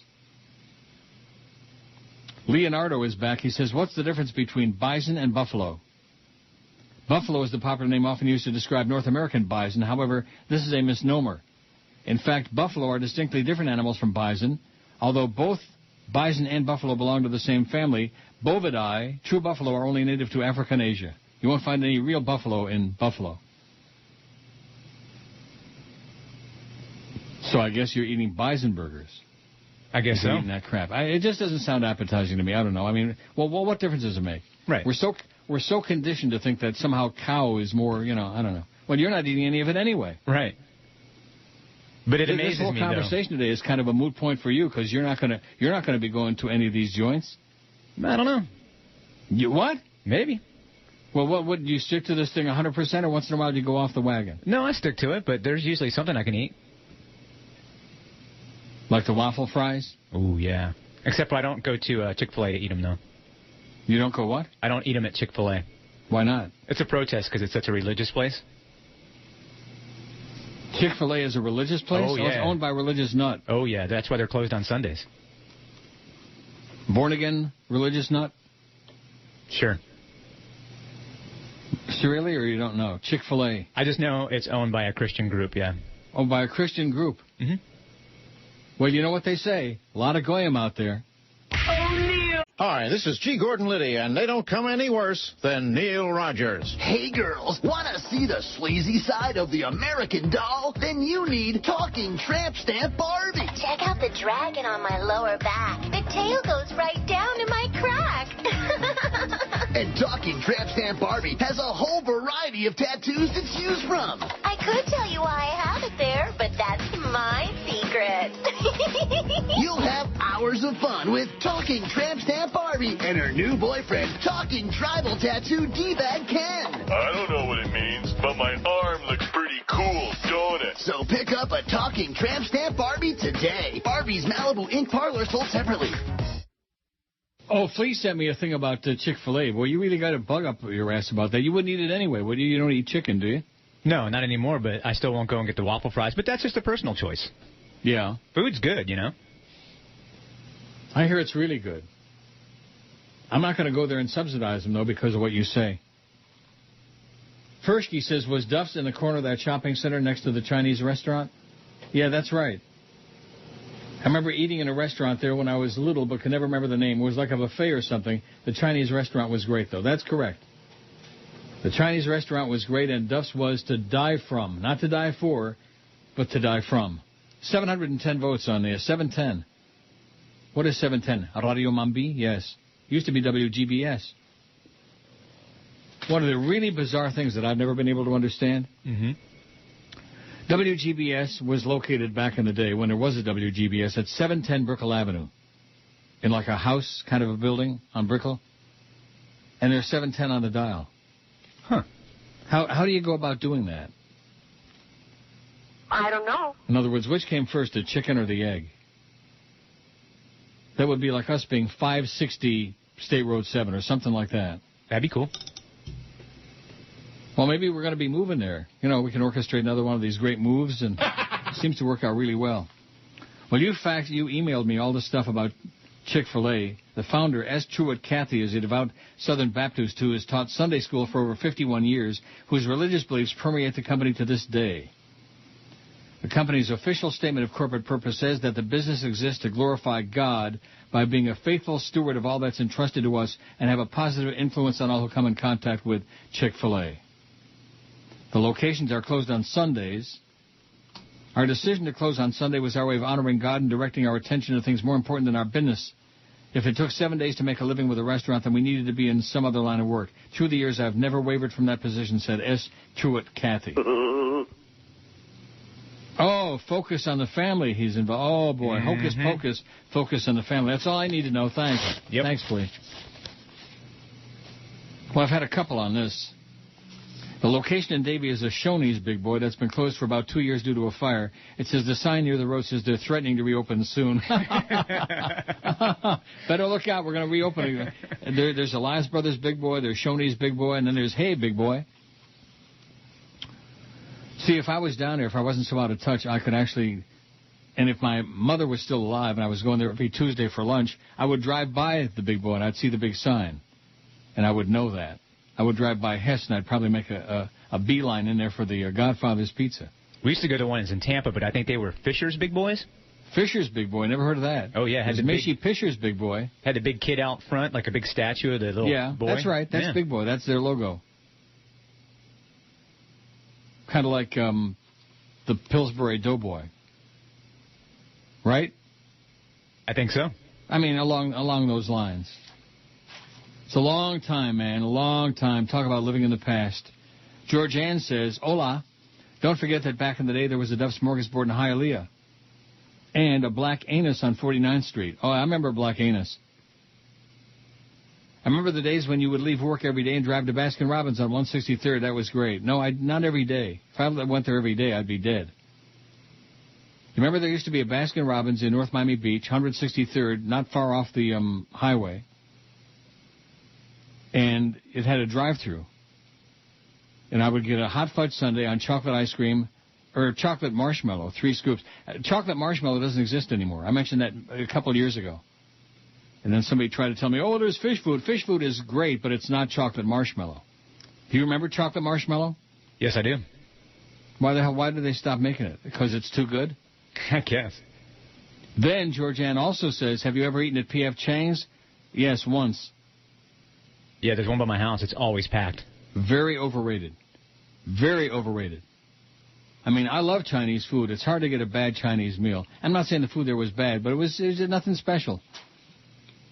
Yoshi Schmendrick says, you know what, I'm cool with Flea, but I do have to say I miss George when it comes to some drops he used to say, like, go ahead, or just this morning. And say, you did just this morning just this morning. Yeah, I sure did. Just the other morning.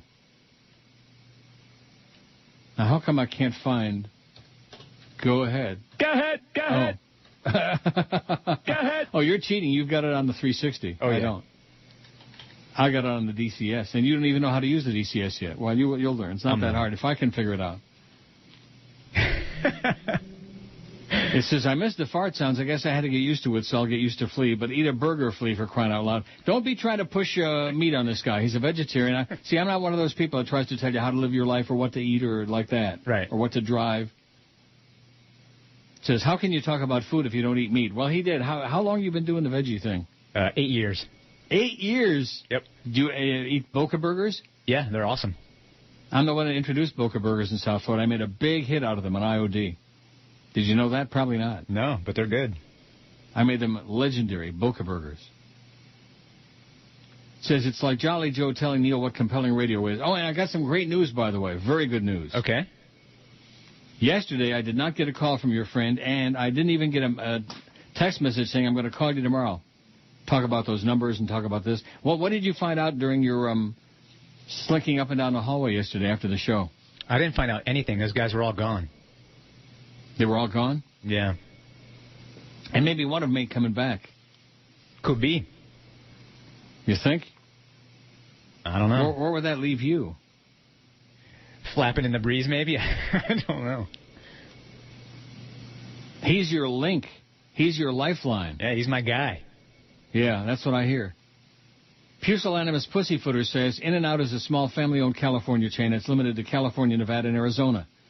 Any burger place outside of these states using the In-N-Out name, including South Florida, places mentioned by a previous emailer, are not part of the original California-based chain. How do you like that? Their niche in the market is to provide the highest possible quality in a fast food environment. They stress freshness. Every customer order is prepared when ordered. Nothing is made ahead. The beef is fresh, never frozen, and the potatoes for the French fries are cut in the store, never frozen or processed. You can actually watch the worker put the potatoes in a manual machine that cuts the fries. Since they're cooked to order, you can specify well-done fries, a godsend to those like me who hate mushy fries. I don't think there are too many people like mushy food unless they're like 100 years old and they got no teeth, like Calvin Burrell. Because they offer so few menu items, In-N-Out offers the customer the chance to customize his order via a so-called secret menu. A secret menu, oh, I'll bet. If it's secret, how do you know about it?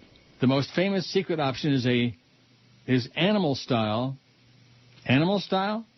It's chopped off here. I think that's what it says. Which add onions and secret sauce, which is basically Thousand Island dressing. Another is protein style, which is a bunless burger wrapped in lettuce. Oh, that's perfect for Atkins. Yeah. Burgers can be ordered. You know, Wendy's was doing that for a while when Atkins was really popular until he croaked. And they were doing like, you could order your burger Atkins style, and they would like wrap it in tinfoil and they would no bun. Burgers can be ordered by specifying the number of meat patties and cheese slices. A 4-3 would get you a burger with 4 patties and slices of cheese. All right. 4x3. The owning family has resisted the chance to franchise nationwide. They feel they couldn't maintain the unique quality standards if they expanded to a larger geographical area. They're definitely worth a visit next time you or any of your listeners are out west. Take care, PP. Okay, PP, thanks for the In-N-Out. Sounds good. Yeah, there's one there in Vegas, right, not far off the Strip. Seen it a zillion times, and I've never been, I don't know. I mean, Carl's Jr. I went in Vegas. And to me it seemed like, I don't know, like just another burger joint with nothing special. I didn't get the E. coli burger, though, thank the Lord. Thank God, you know? Oh, God. Especially if you're driving on the highway, because it's right near the interstate there. What's the interstate in Vegas? I-5, I think? I don't know. It's right near there. So if you go through the drive-thru and you get this stuff and then you hop on the interstate, oh, boy. Where can I make a pit stop here? Keith says, please add Friendly's ice cream. There's one in Orlando, one in Melbourne. I already voted for Sonic, the one in Naples. You want to put Friendly's ice cream on there? Yeah, sure. Why not? We tried Vic and Irv's in Fort Lauderdale. That went over like boobs on a ballpoint pen. It just didn't work. I don't know why. All the Rochesterians in South Florida. I don't think there are that many Rochesterians in South Florida. There used to be. I think they're all dead, except me. Vic and Irv's was good. Don and Bob's was great. Oh, boy. Give me a ground round. And just the smell in there was just awesome, you know? Blackie says, forgot to recommend Fat Burger. I've seen that, too. Never been there. It's good and fat. They're popular in Vegas and California. There's Ralph's Supermarket in L.A. It's interesting. Different parts of the country, you got different chains, supermarkets, drive-thrus, stuff. Ralph's. I remember last time I was in L.A. 100 years ago, I went, because Ralph's was open 24 hours before it became fashionable. Now there's all kinds of, like here we got Dominion open 24 hours. Wasn't Grand Union open 24/7, I think? Maybe. But you don't know. You don't know from Grand Union. My Grand Union was right there on the corner of Sunset and 107th Ave. Mine. They just opened it just for me. It had my name on it. Bob in Naples says we have 4 Perkins in the greater Naples area, and they all suck. Oh, wow. Can you believe that? That, to me, is like blasphemy.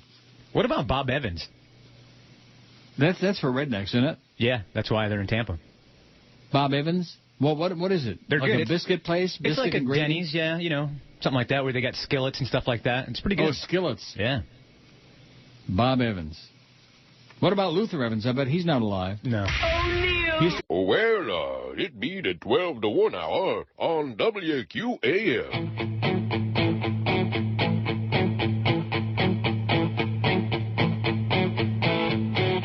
I've been a little paranoid lately about this whole swine flu thing. The news reporting more cases and the illness it brings. And each time they talk, they say the germs they can cling. So I go scrubbing and rinsing when I run to the sink. My honey, my baby, you don't want virus on yourself. I think you'll probably be fine. Just wash your hands for your health. Wash your hands, baby. Scrub them good. Keep them clean. Ooh, baby, baby, baby, this swine flu won't go away. I hear there's many more people being infected each day. Well, I'll make sure that I'm hygienic. None of them germs I'll allow. In fact, I'd rather be alive than be dead anyhow. My honey, my baby, you don't want virus on yourself. I think you'll probably be fine. Just wash your hands for your health. Oh, 12:02 at 560 WQAM. Happy Thursday, although it feels like Friday to me. That's because I'm not working tomorrow, I guess, right? Isn't that why I feel that way? Yep. Sun is shining. It's a beautiful day. Much too nice to be sitting cooped up in here for 2 more hours. Here's Flea. Ida says, don't ask me how I ended up there, but I was in Newport Richie a couple of weeks ago. Ugh. You hear those sirens? Yeah. And ate at this country place called Cody's. The food was delicious. They even let you throw peanuts on the floor. Oh, that's like those, what are those other... Roadhouse. What is it? Roadhouse Grill. But they're done. They closed. Good. The food was delicious. They even let you throw peanuts on the floor. Could you please add them on the list? Cody's. How do we know Cody's is a chain? I'll check. I don't think it is. No. By the way, did you hear David Carradine was found dead in Thailand? Yeah, we heard the President Lincoln got a bad headache, too. Cut it out, Ida. That was not hours ago. I miss George, trying to get used to Flea. Looking forward to hearing him talk about beer. I know it's one of his favorite pastimes, and it's one of mine as well, says Ida. Is beer one of your favorite pastimes? Oh, yeah. I'm a big beer guy. Why is that? I just love beers. I like the microbrews. I'm like a beer snob, kind of. It's my thing. Is it your thing? Well, you're not eating meat, so I guess you have to have something. That's right. Gino says, on the interstate between L.A. and Vegas, there's a restaurant and motel called Bun Boy. Do a search for Bun Boy in Baker, California. I think maybe he means Bakersfield. Maybe it's Baker, I don't know. The sign has a baker holding a big arrow at his crotch pointing to the restaurant. I always wondered what went on in the Bun Boy Motel. Well, Gino, if anybody should know, I think you sound like the voice of experience. The Bun Boy Motel. Rectum. That's California for you know. Kind of gay. A little bit. Not too much. So did anybody see The Neighbor yet with Rod Steiger? I don't know what it is. It's like they're angry about it. Like, oh, we won't watch that piece of crap. Okay. Now, you're going to watch it this weekend, right? Yes, I am. What excitement. Monday we'll be in the new studio, and you will have seen The Neighbor, and we can confabulate about it. And we can also confabulate between like 8:45 and 10 o'clock. Off the air. Yeah, and it doesn't look like Cody's is a chain. No. Didn't think so. Sorry, Ida. Go have another brew. Mary says you can't do a food show. This isn't a food show. It's a chain fast food cheese without mentioning the Monks Inn on Coral Way or the studio. Well, we're not talking about that. We've done those a million times, Mary. Sorry. She says, I still dream of the cheese. If you like cheese, go to Dalt's. Everything had cheese. The waitresses had cheese in their ears, and the chairs had cheese on the seat, and everything had cheese at Dalt's. I love Dalt's. Long gone, right? I love cheese. Is Dalt's long gone? You don't know from Dalt's? You probably never even heard of it. Never heard of it. I'll check and see if it's around. Very, very big South Florida chain, once upon a time. There was one in Kendall. I'm trying to think where the hell they were. They were in Broward. In fact, there was one in Broward just down the road on US 1 from Ruth Chris. There was a Dalt's. One of the most disgusting things I ever did in my life, because there was a Dunkin' Donuts also right in that same area. I had a big, big meal at Ruth Chris, got in my car, started driving home. I went down US 1, and it's not that far down, and I saw the Dunkin' Donuts. And I hadn't had dessert in Ruth Chris, so I figured, well, I'm going to stop in there and get a couple of donuts, and I did. I hate to admit that. That's really gluttony. That's disgusting, isn't it? Yeah, and the only Dalt's I see is in Nashville. Oh, well, better you than me. I'm not going back there. Mary says Chick-fil-A is big here in North Carolina. There's one on every corner. I bet. Flea is right. They're very religious, but it works well for the area. It matches a church on every corner. Like Nashville, there was a church on every corner and a bar right across the street. And a strip club on the kitty corner. Misha Williams says, Misha, I know it was going to take a sister to mention Bojangles. Oh, you got Bojangles in South Florida. Used to, yeah. We sure as hell did. She says, I don't know if I spelled it right. Yes, you did. Maybe Flea can check it. Yes. It says they have some good stuff, definitely better than KFC and Popeyes, which he did not spell. She got Popies. You know Popies? Don't be dopey, eat at Popies. My favorite place. Also, I really miss George. Sorry, Flea, nothing against you. It's just that I love George. I'm a little worried what's going to happen when you go on vacation. The two guys that were on 2 weeks ago were not very good, and I hope they don't come back. No, it's going to be Flea and Josh Cordes, so they tell us. George was very passionate about stuff he believes in. I always thought that was compelling. Love you, Uncle Neil. Your sister listener, Misha. Thanks, Misha. Leo is back. Boy, he is just a wild child. Looks like the closest Bojangles is Orlando. There's no more Bojangles in South Florida? There used to be. Not on their website. Oh, my God. Are you kidding me? Well, we can put it on there if you like. Don't forget the Monks Inn in the studio, which have nothing to do with this poll or this show today, but Mary's a little confused. Oh, you can't do food talk without mentioning... Sure we can, because that's not what we're talking about. Let me read the poll question once. What restaurant chain do you wish would open a location in South Florida? Studio was not a chain, and neither was the Monks Inn. They were both great. Missed that cheese, missed that French onion soup in both places. Oh, God, both joints had the best. Also, Bern Steakhouse is great French onion soup with thick, or at least they used to. No, it's the best ever. Still? Yeah. Boy, it brings back some great memories. Those 6 years I did UM baseball. Every trip to Tampa to play USF, we'd make several pit stops at Bern Steakhouse. Leo says, although I've never had one, bison meat is much healthier than regular beef and even chicken. It has significantly lower amounts of fat and cholesterol, also has much higher amounts of protein per serving. See, this business about not wanting to eat meat because you don't want to kill animals, I don't kill any animals. Somebody else does it for me. That's true. Well, you know the best meat that you can eat is venison.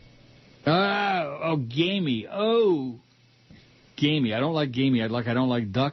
Anything that's gamey tasting. That's why you soak it in milk a little bit. Soak it in what? You soak the meat in milk, and it takes the gaminess out of it a little bit. But as far as soak it in milk? Yeah, as far as zero cholesterol and zero fat, venison's the best. Leo says, I believe all the health benefits related to eating bison versus regular beef or chicken also applies to ostrich meat. Didn't you say you had that? Yeah, believe it or not, it's a red meat. Sounds gross. It's pretty good. Leo says, I apologize for throwing in my 2 cents, but Food Talk is very compelling radio. I'm not a fat ass. Well, see, even people who aren't fat asses like to eat. I know that comes as a great shock to some. Redlands, Jim and Jan say, please add Crystal Burger to your pool. Well, there's one in Pompano. There's one there on somewhere, McNabb or somewhere in Pompano. Powerline Road. Did you know that?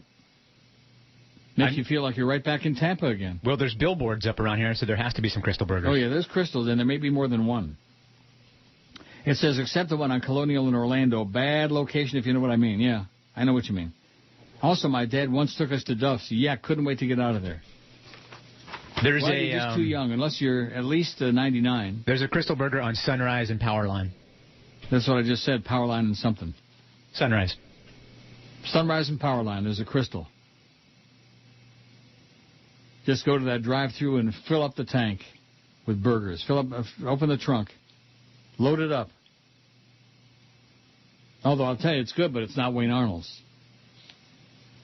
Although I did hear some things a couple of weeks ago. Let's not go there. Okay. Joseph says, what is it with these jockeys' voices that sound like they just jumped out of a cartoon? Do they take some sort of anti-HGH, maybe helium? Yeah, they suck on helium, I think. Oh, hi there, Mr. Wright. How are you doing? Yeah, even Julie Crone sounded the same, squeaky. And you want to know why? Because they're midgets. They're munchkins. Wouldn't you expect little people to talk high, squeaky voices? Yeah. Well, they do. P.S. When in the Tampa area, try Skyway Jacks for breakfast or lunch. They just opened a new place on North 4th Street. Skyway Jacks. I'm not going to be going to Tampa to eat, I'll tell you that. Well, I believe 4th Street is in St. Petersburg anyway. Yeah, there you go. Get with it, Jersey jerk, whoever you are. Joe says, is the new guy doing a more femme George imitation? Thank you. Is that what you're doing, a more femme George imitation? I guess so. Never really thought of it in those terms. See, the implication being that George was, something. Oh, George sounds so girly, like that. I never believed that. But you... I'm not the most masculine guy in the world, that's for sure. Really? Well, whatever. I am what I am. Don't be saying that on a sports station. That's bad. Bad for our image. Bad for the QAM image. We want those macho guys that, oh, Alonzo, oh, you're so big, Alonzo. And then, of course, Kobe and Roger Federer. Yeah, I'm no Kimbo camper. Well, thank God for that. In other words, you don't sniff Ethan Skolnick's farts. You can't get much more macho than that. Sniffing sports writers' farts. Brandon says, I never had a bad burger at Denny's. Always eat that bacon cheeseburger, and I love it. It's the perfect thing to eat like at 3 a.m. Well, you know what? If you eat it at 3 p.m., you can have a good BM in the PM. Bacon cheeseburger at Denny's. Trust me. All you skeptics out there that think I'm making that up, oh, Denny's is like for, Goyim. Well, I may be. I don't know. Yeah. I was shocked it was so good. In fact, I was shocked at the menu because it certainly, they totally changed their image. And rightfully so. Do they still have the moons over my hammy? The what? Moon over my hammy? Oh, no. They used to have that. Did they really? Well, thank God they cut that out. Oh, Neil Rogers. God. Real American A-holes. Real American A-holes. We salute you, Mr. National Anthem Improviser. Mr. National Anthem Improviser. You feel the need to put your own special stamp on the Star-Spangled Banner, even though the composers got it right the first time. Oh, say, can you see? The crowd wants to sing along, but they can't, because it's impossible to figure out where the hell you're going with the next verse. The twilight let's leave. The members of each team just want to play ball, but the game is delayed because you've stretched the song from its normal minute 20 to 4 minutes and change. On the ramparts we were. American Idol thought you stunk too. That's why William Hung has a record deal and a tour, and you're singing for the East Podunk Prairie Chickens. For the land of the free. So we salute you, Mr. National Anthem Improviser, your 8x10 glossy photo, your girth, and your bling bling. And the whole of the play. You are a real American a-hole. Don't you think maybe he meant East Podunk, not East Podunk, but nevertheless. Close enough. 12:18 at 560 WQAM. We got the big coming along, too. I'm sure more hoops talk, right? When you think? I would think so. We got the NBA Finals Game 1 tonight at 9 o'clock. Are you going to be glued to that? I'll be watching that. I will not. You will be watching that? Yeah, I like basketball. Oh, God almighty. Are you a crazy person or what? A little bit. The NBA is not basketball. Well, I prefer college basketball, but... Yeah, there you go. That's real basketball, college hoops. I actually prefer college sports over professional sports in general. Do you really? Yeah. I don't. Oh, look at that. Here's the goofballs from Belmont. I was focusing in on... 40 minutes till race 1, and the track is sloppy. I think Dave hasn't been out of the house in a few days. We'll see what shakes out. Pace figures to be hot, no doubt about that. On to race 6, main track, 6 furlongs. Late pick 4 starts here. The track is sloppy at Belmont. Well, it's only Thursday. The race is Saturday. I think maybe Dave is like, well, he's 68 years old. You know, I can't believe he gave out his age on here. Did you believe it? I mean, I believe the number, but I just can't believe he done it. Yeah, why not? Make me feel better, I guess. I don't think guys care as much. Todd says there are 2 friendly locations in South Florida that I know of, Delray Beach and Wellington. So friendly. Did we put friendlies on there? I sure did. No, I'm sorry. Maybe Eric can take it off. Sorry, error. One of our listener ladies, do a little research, like what's his name says, Jeff Beeching. Do a little research before you send in the scrap for the polls. Come on. Get it right. Get it accurate. This is scientific. It's almost as scientific as that new ratings thing with the devices, you know? That information you sent me was just scandalous. And it doesn't surprise me either. I figured that was part of the problem. You know what I mean? Give me the ball, give me the ball, give me the ball. Yep. Paul says Cody's is a chain and it sucks. So you can put it on there if you want Cody's. Okay. But if it sucks, we don't want it in South Florida. We got enough places that suck. Jay at UC Tampa says Cody's is a chain. Several of them in Tampa Bay, including one in Clearwater by Country's Something Mall. And one in Oldsmar. Well, there's something called Cody's Roadhouse. Is that it?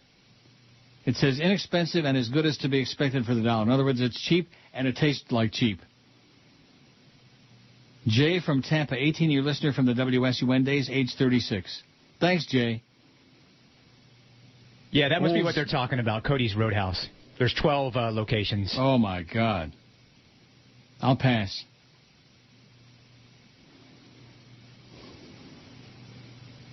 Oldsmar. Isn't that where the racetrack is? Tampa Bay Downs? Isn't it in Oldsmar? I think so. Well, you don't know because you've never been to the racetrack. At least not that one, anyway. No, just Ruby Lane. And they're off. That announcer just sends me. But let's not get horse racing intensive because, like we indicated before, not compelling and definitely on this show a big, big fat-ass tune-out. Jim and Kendall says you were absolutely correct, sir. Grand Union was open 24/7. Your store in Kendall was mine as well. Wow.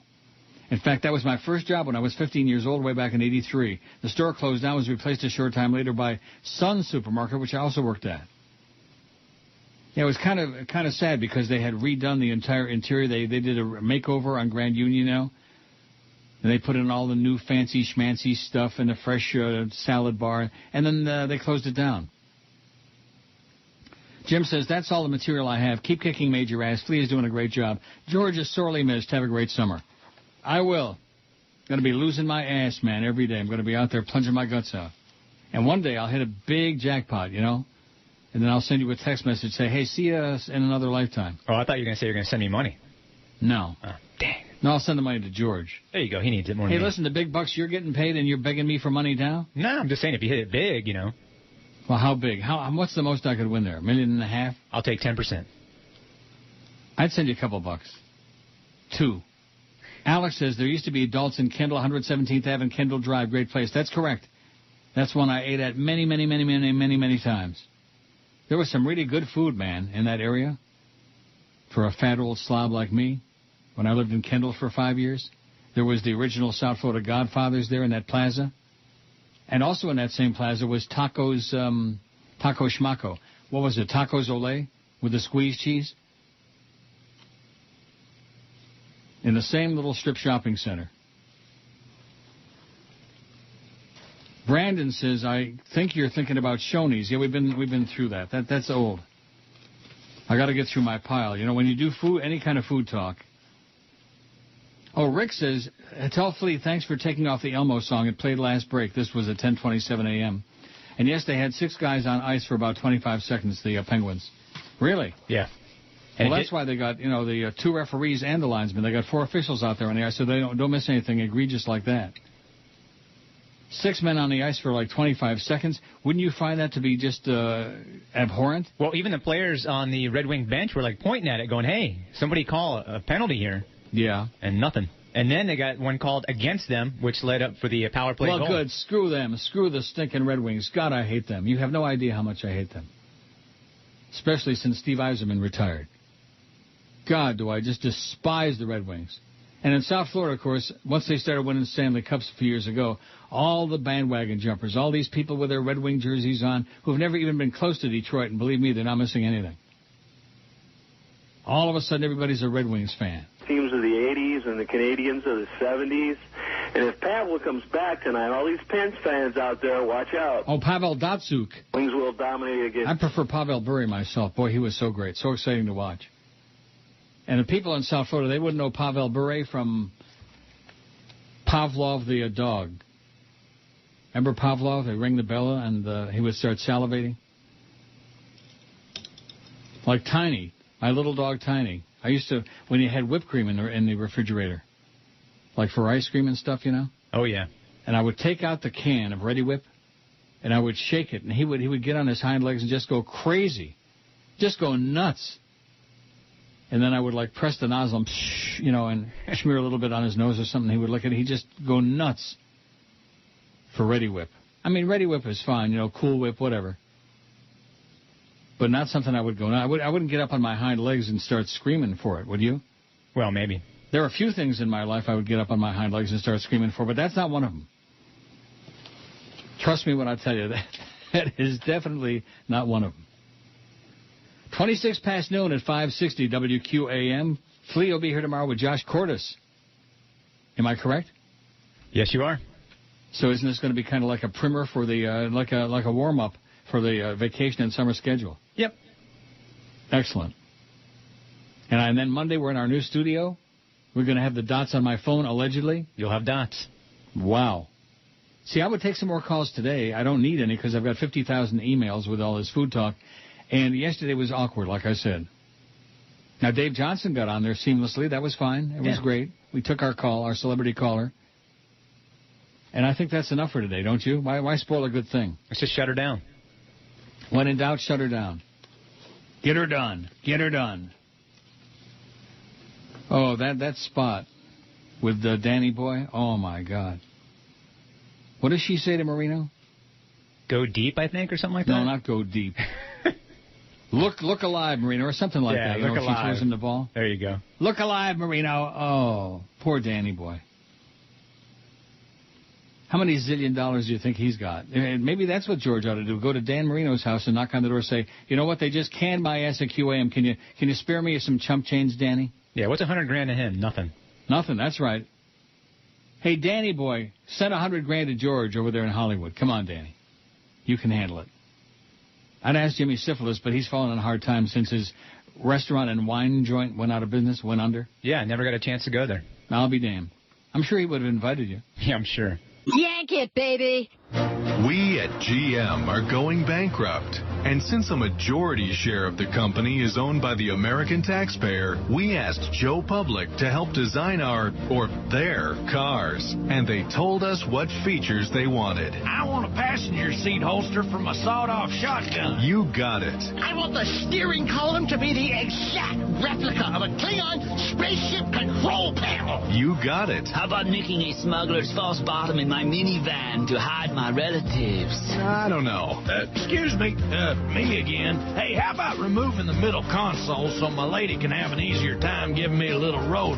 Yes, you got it. My commute would rock if I had bucket seats with a vibrating Sibian phallus right where my bit. We get the point, and we're listening. So look for your model next year, because since it's made with American tax dollars, it should have the stupid engineering of average Americans. 1232 at 560 WQAM. 769 votes on the poll. Which restaurant chain do you wish would open a location in South Florida? White Castle 236. White Castle is kicking ass. And don't tell me about those frozen ones you get in the supermarket. They blow. See, one thing about bread, it doesn't heat up well. No. I mean, when you get like in a fine Italian restaurant, you get like the bread comes, or like in Ruth Chris, the bread comes to the table and it's hot. That's great. But when you're like putting bread in the oven or nuking especially, forget about it. No good. White Castle 236, Sonic 134, Hardee's 88, Jack in the Box 75, In-N-Out Burger 51, Red Robin 49. I bet you that's named after Robin Seymour. Not. Ponderosa Steakhouse 48, Perkins Restaurant 37, Roy Rogers 24, and then after that, really slim pickings. Whataburger 6, Sizzler 6, Friendly's Ice Cream. Let's get it off of there. They're already around. Backyard Burgers 3, Harvey's 3, Carl's Jr. 2, Cody's Roadhouse 1, Bojangles 1, and Bob Evans 1. Gonna love them biscuits and gravy, man. Oh, boy, real rednecky food. There's two kinds of food that really make me gag. One is rednecky food, and the other is Cajun food. Oh. Wait till you hear this. This one will make you pee in your pantaloonies. Uh-oh. From Ron Brewer. Young Ron.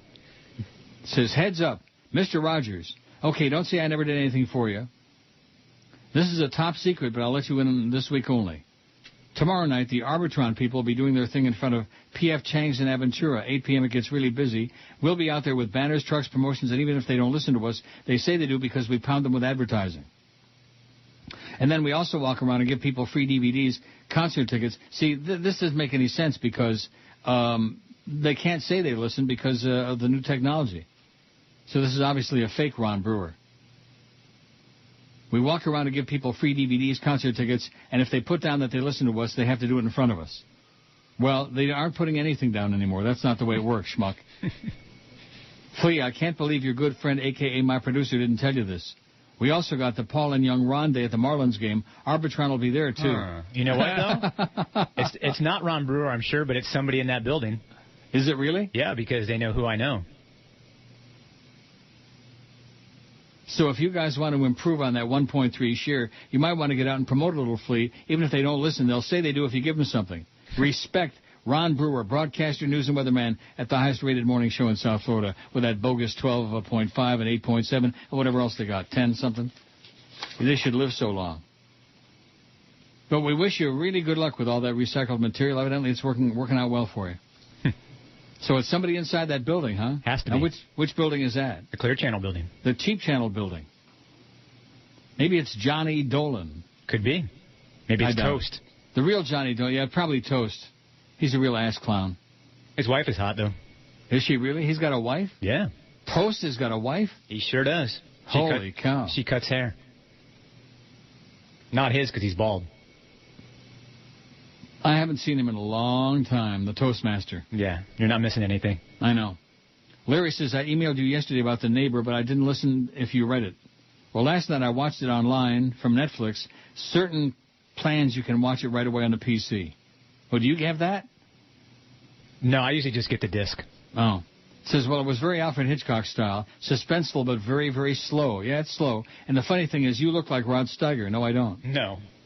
The other stupid restaurant chain with peanuts on the floor is Red Robin. Peanut shells on the floor. I don't go for that, you know? Like all you people, why don't you just throw your garbage on the floor? Anything you're not going to eat, just scrape it off the plate and put it on the floor. Well, before Roadhouse closed, they actually stopped doing that because they said, hey, you know what, this might be a health issue with all this stuff on the floor and rodents and bugs getting in it, you know? Pee on the floor? That too.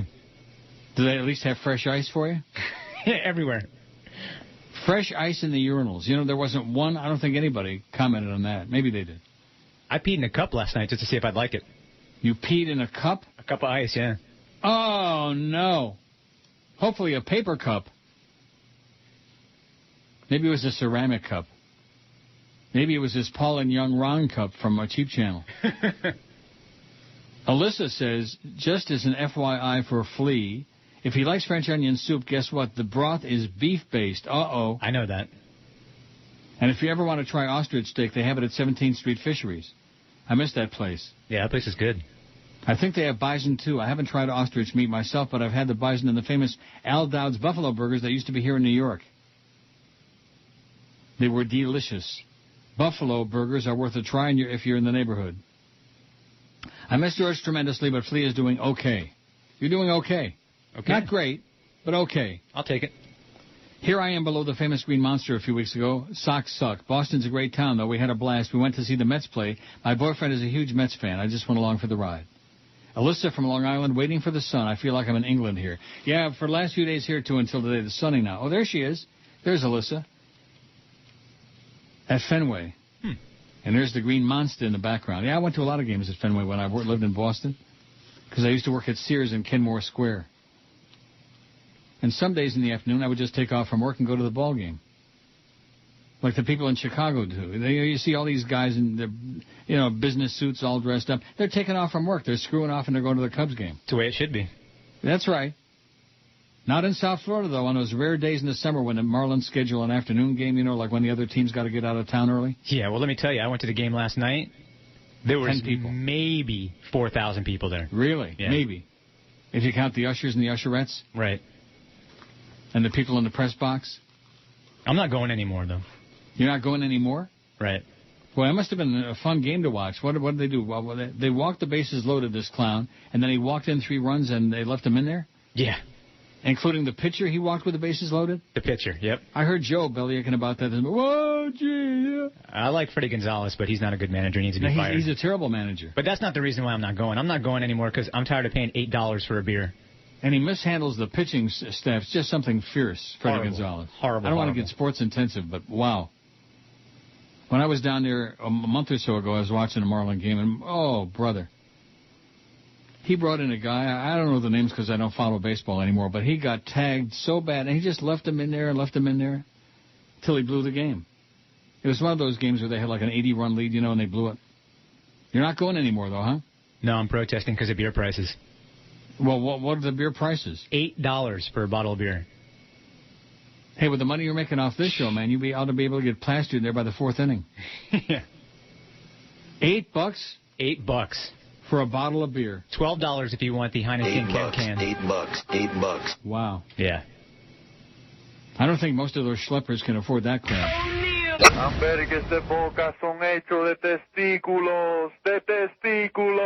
This is CNN. Opponents of President Obama's Supreme Court nominee are wasting no time making the case for Sonia Sotomayor. The Senate Judiciary Committee's top Republican calls her the transgender, biologically a boy, with a sense of identity as a girl. Senator Jeff Sessions says Sotomayor has naked pictures of Dick Cheney. She may also have brain damage. Eventually, he ordered her to take off her clothes. You may want to send the kids out of the room before we show you a brief clip. No. I will say no more. Please. 12:45 at 560 WQAM. Mary says, I've been to lots of Red Robins, and there are no peanuts on the floor. That emailer is whacked. That emailer is like that. Yeah, whacked. Peanuts on the floor, my ass. God. Alyssa in New York is back again. Didn't I just read one from her only seconds ago? I think so. Chronic. She said, also, just an FYI, I actually like horse racing. I know I'm in the minority, but I do listen. I don't turn it off during the horse racing discussions. I used to go to Gulfstream all the time before they turned it into a racino and ruined it. What I don't understand. Is she anti-Schlotz? Is that it? I don't know. And, of course, before I moved back to New York. I see. And there's one key word in her email. Minority. Right. I also even went to Hialeah when I first moved down there before they shut it down. Are they going to reopen it? Who knows? I heard something like that. I'm going to the Belmont since I don't live too far away. It's a beautiful race course. I'm disappointed the filly isn't running, but if you want me to place a bet, just let me know. I'll be happy to do so. Oh, I can go to Woodbine and plunge my guts out anytime. Signing off before we get too horse racing intensive, she said, good. By the way, the idea of playing the stuff on the streaming that you cannot air is a good one. Please do it. Alyssa in New York. She's on Long Island. I've never been to Belmont. Really? No. That's surprising. Have you? No. Well, why is it surprising? Because you're a horse race guy. But it's a thoroughbred track. But you live in New York, I've been to some thoroughbred tracks that people wouldn't, expect. I've been to Hollywood Park in California. I've been to Santa Anita. I've been to Narragansett Park in, what's that, Rhode Island, I guess? 100 years ago. Lincoln Downs. Oh, boy, I've been to more racetracks that don't exist anymore. That's what happens when you get to be 100 years old. Oh, all the old toads down there by the rail. Oh, my God, all you old racetrack. That's right. That's correct. That's why it's not compelling. Oh, speaking of that, Melon Kendall says, my buddy and I went to Calder last Friday. Oh. I'm embarrassed to say I'm 37 years old. This was the first time going to watch live horse racing. The weather was terrible. The track was sloppy. I love that. I love when the track is moosh. After the excitement of betting and losing the first race, I was hooked. I bought the program, understood the different types of betting, but there's so much information available, I finally resorted to selecting horses based on number, color, or witty names. Before rushing out and spending money on books about horse racing, I'd figured I'd contact an expert such as yourself for some pointers. Any advice for a newcomer? Yeah, keep your wallet close to your ass. Listen to this. I hope one day you can dedicate an entire show to teaching your audience about such an exciting sport. Thank you for a wonderful show. By the way, you plan to come down to Miami soon? No, I was just there twice within a month, and I'm not coming down anytime soon. And if I am, I'm not going to tell you. See that? As soon as we said that it's a tune-out and not compelling, right away they all want to talk about horse racing. Guess what? No chance. No chance. See that? That's called sabotage. I wouldn't be surprised if your buddy sent that email, Jolly Joe. Yeah. Ladies Gut Boy is quick in his stride, and Hold That Line is whipped into contention from the inside, and these two are nose-to-nose going to the turn. Papa Frita settles down in third. Jackson Ben How can that horse lose in Dade County? Shotgun Duty has about 6 lengths to make up, and the slow-starting Little Shoe is a long way last as they round the turn. Hold That Line just a neck right now from Ladies Gut Boy. The 6 horses, 2-5, heavy chalk, heavy favorite, 2-5. Thought the leaders 3 wide coming and off here he comes on the far outside. Here comes the big favorite. Jackson Ben widest off the turn and coming after the lead right now. Jackson Ben up to engage. Ladies Gut Boy down to the final furlong. It's Jackson Ben just a short lead. Ladies Gut Boy trying to gut it out down along the inside. See, that's the way a 2-5 is supposed to run. Pulling away at the end. Jackson Ben will draw off under Jeffrey Sanchez. Jeffrey Sanchez, how do you like that? A guy named Sanchez riding a horse. Now that was pretty compelling. That was the first at Calder. But since they're one of our fine sponsors, that's where it's at, right? We need the money. Right? Yes. We don't care if everybody tunes out. We need the money. Oishmoy Juice says, I agree. Cajun food is the most vile, disgusting form of nourishment around. Ever been to where they serve it? Yes. Strange people. The whole state of Louisiana needs a paint job, or at least a good cleaning. Yes. Watch the movie Southern Comfort. If you want to find out about New Orleans and Louisiana in general, watch Southern Comfort. And you'll say to yourself, oh, my God. Speaking of strange eats, ever watch the Travel Channel with Andrew Zimmerman? No. He eats some really nauseating food, including the testicles of every animal in the world. Says, bye-bye, go Flea. Go Flea. You go, Flea. Okay. Vegas Strip to get South Beach themed casino resort. Owners of the famed Tropicana in Vegas announced today plans for a $100 million renovation next year that will add a South Beach Miami theme to the resort. Tropicana, I've had some really good days in there and some bad days. They've got a rubber room. They've got a high-stakes room. That's where we started coining the term rubber room with $5 machines and stuff. The Flamingo Las Vegas already claims to be built with a theme reminiscent of Miami's Art Deco style, and the Fontainebleau is building a casino which imports many elements from the original Fontainebleau in Miami. There's a Fontainebleau in Vegas? Oh, I guess so. I'll be damned. Boy, I haven't been in Vegas in a long time. Well, why not, Neil? We want you to go to Vegas. I'm not going there. Yeah, I haven't been to Vegas in like 6 years. No, you can't afford. A guy like you can't afford to be going to Vegas. Not now. And a guy like me sure can't be afford to be going to Vegas, who's supposed to be expecting to support the whole world. Oh, you got to come up with a bunch of money to go to Vegas, Neil. Yeah, sure. Frankie says, add Heart Attack Grill to the pool. It's a restaurant. It's not a chain. The Heart Attack Grill is a fast food burger restaurant in Arizona. It has courted controversy by serving unashamedly high-calorie menu items with controversial names. The establishment is a hospital-themed restaurant. Waitresses, nurses take orders, prescriptions from the customers, patients. A tag is put on the patient's wrist showing which foods they order, and a doctor examines the patient with a stethoscope. Wow. The menu includes single, double, triple, and quadruple bypass burgers, ranging from a half a pound to 2 pounds of beef, up to about 8,000 calories. Flatliner fries cooked in pure lard, unfiltered cigarettes, beer and liquor, and soft drinks such as Jolt Cola and Mexican Coke made with real sugar. Customers over 350 pounds in weight can eat for free if they weigh in with a doctor or nurse before each burger. Beverages to go orders are excluded, and sharing food is not allowed in the free food deal. Customers over 350 pounds, if they weigh in with a doctor or nurse before each burger, can eat for free. Sounds like a place that encourages death, don't you think? Yeah, by their french fries it says deep fried in pure lard. Yeah, that's what I just read. You were Googling it and I was reading it. Todd in Hollywood, who's chronic, he says, I just tuned in, so I don't know if anyone mentioned Whataburger. Well, let me tell you this, Todd. If you would have looked on the poll, if you're near a computer, you'd have seen that Whataburger is on the poll. Doesn't have a lot of votes. It's got 7 votes. Not doing great. He says, the only one I've tried is outside Gainesville, and it's great. I was at the Sonic somewhere west of Delray a few weeks ago, and it's also great, except I think the kids working there are sniffing glue. Oh, I wonder if that's on the menu. Come on in and sniff some glue with us for dessert. We all miss George, but I'm sure he's folding into the wretched refuse of Hollyweird just fine. He can grow sideburns like Elvis and ride around aimlessly on a rusty beach bike all day here, and nobody will notice him. Love your show. Always monitoring, says Chronic Todd in Hollywood. Thanks, Chronic Todd. I wonder if he knows Bobby Todd with the Pimply Bod from WKFR in Battle Creek, Michigan. WKFR, Keener 14. Well, I was, that was back in the day when WKNR was running big in Detroit, Remember Keener 13? No, you don't. No. You've never been to Detroit, right? I've been there. But you don't say it very enthusiastically. I don't like Detroit. No, what's it like? When were you there? What year? The first year of the new Tiger Stadium, whatever it's called. Oh. So that was what, maybe... I was in the old Tiger Stadium many a time. That was a great ballpark. Yeah, it was. Because you sat close to the field.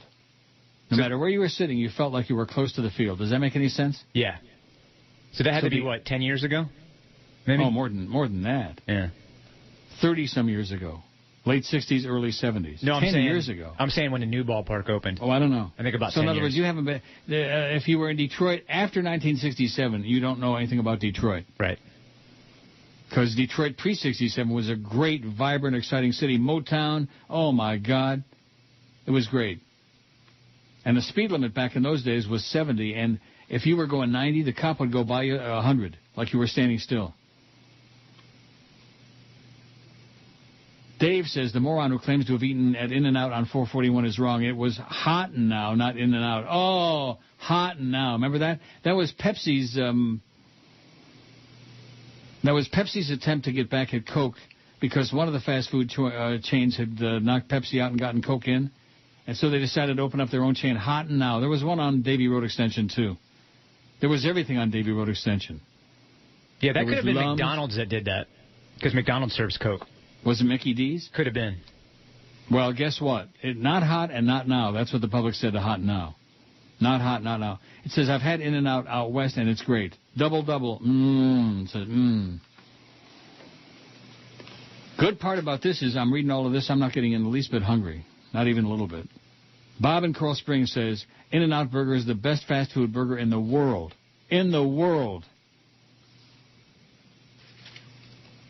How do you like that for getting carried away? In the world. You think Bob's been all over the world? Maybe.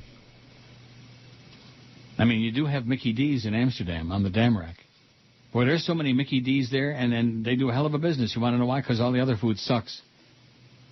Now, you were in Amsterdam, right? Yeah. Would you agree with me? The food there is grotesque? Food is pretty bad, yep. Really, really bad. Really, really bad. And why? I don't know. The only things I liked were the chocolate-covered waffles, but I was really, really high at the time. Well, I can't eat those. And? Well, they were good, but they may not be when you're sober. Didn't have any Dutch pea soup? Oh, no. I just don't understand. Of course, the Dutch, generally speaking, are, Slavs anyway, so. Oh, you can't say that. Well, guess what? I just did. O'Neill. It's the 1 to 2 hour.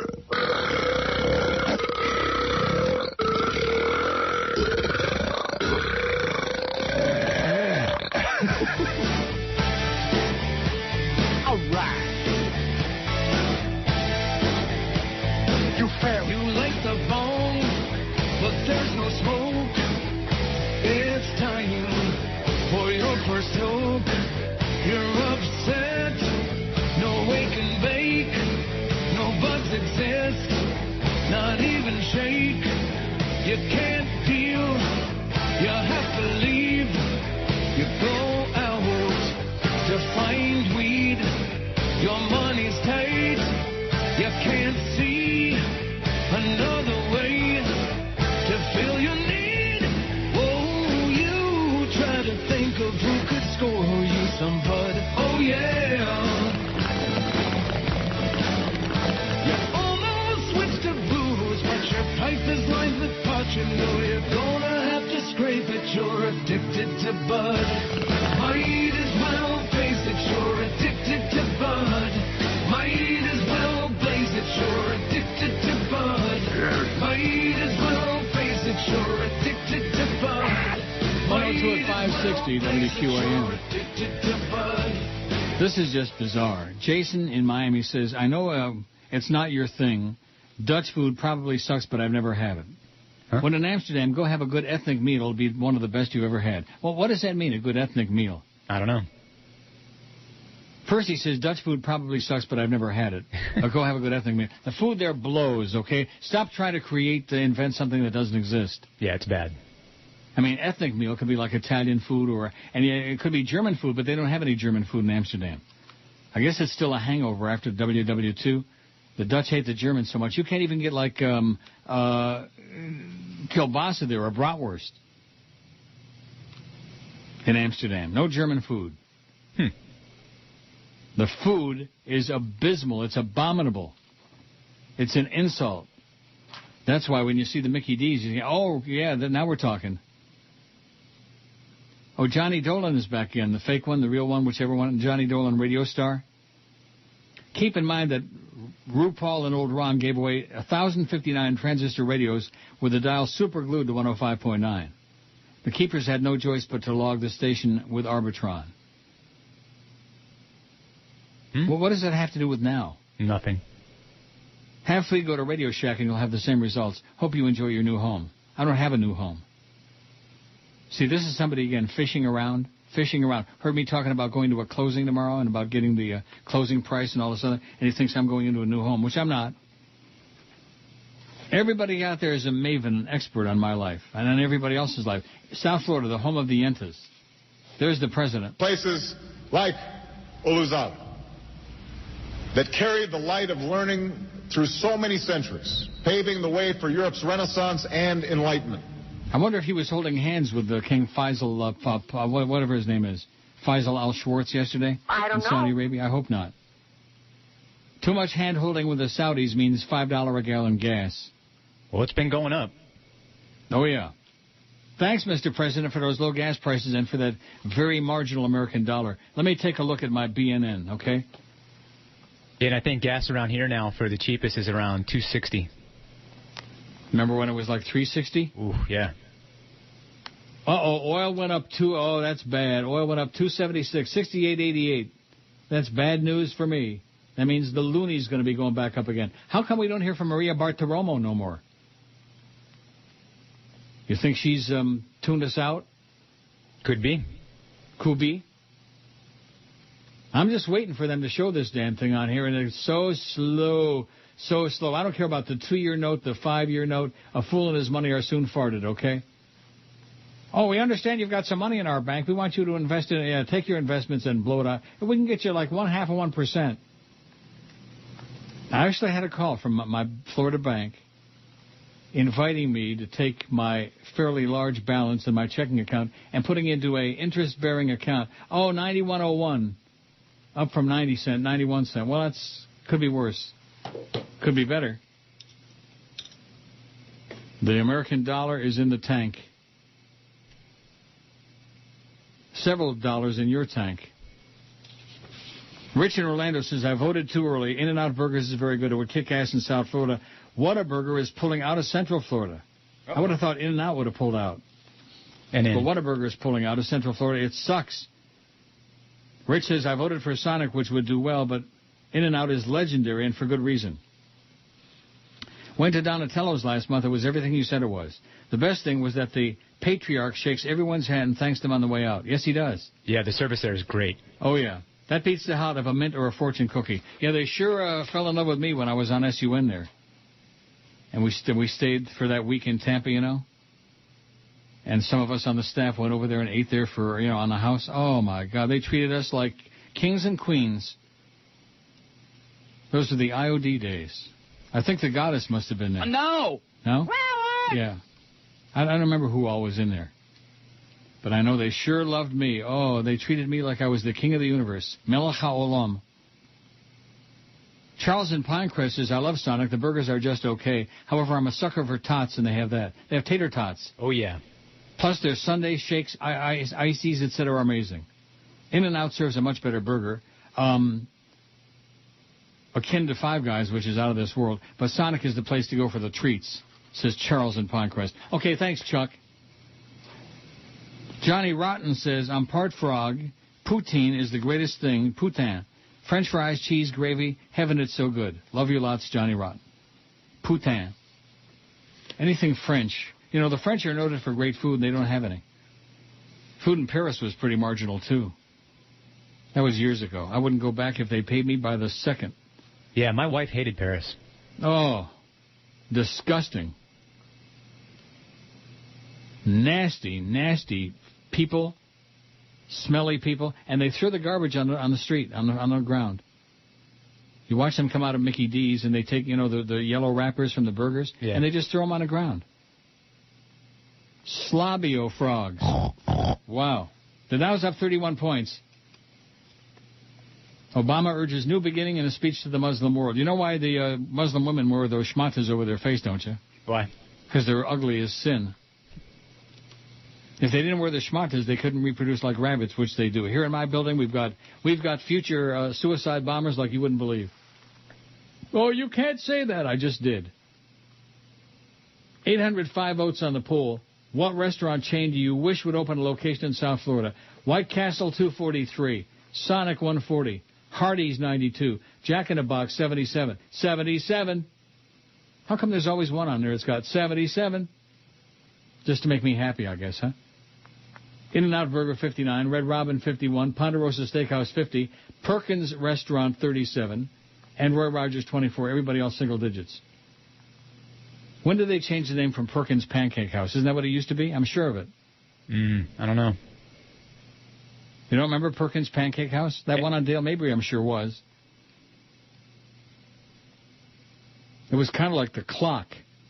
Remember the Clock? Yeah, the Clock restaurant, sure. Yeah. Not good. But 24/7, and it was another joint where you could eat breakfast like, you know, all day. Like Denny's. Like Waffle House. Exactly, Waffle House. Smothered, covered, chunked, and scattered. What is it? The hash browns. Smothered, covered, chunked, and scattered. Oh. Yuck. What's the big deal with hash browns? That's for Goyim. I love them. Larry of Hollywood says, I can't tell you how much pleasure you've brought me over the years. Howard Stern or any of these other national guys can't hold a candle to you. Well, I'm writing to rave about a new ice cream flavor from Bluebell Ice Cream. Oh, not again, not again. Oh, I'm so sorry. They're out of Texas. They actually were just introduced to South Florida about 2 months ago, and they're terrific. Yeah, we had 40,000 emails about Bluebell Ice Cream. I've never had it. I'm not looking for it. I don't need any new ice cream flavors. I will tell you one ice cream that I've been eating a lot of lately, and I hate to admit it, is Caramel Cone Explosion Haagen-Dazs. You got to try the Caramel Sutra by Ben & Jerry's. No. Ben & Jerry's new flavors all suck. God. When they sold that company, man, they destroyed it. They butchered it.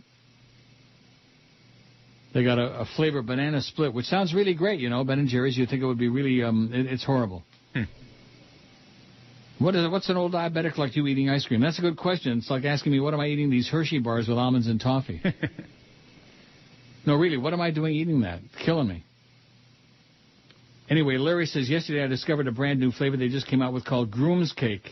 It consists of chocolate ice cream, chocolate cake pieces, chocolate-covered strawberry hearts, strawberry sauce with swirl throughout, and chocolate icing. Icing. Talk about decadent. Neil, this is the flavor of the century. My brains fell out when I ate it, and the ice cream, too. Love you, Neil. Don't ever change. Zygazun, says Larry in Hollywood. Well, Zygazun to you, too, okay?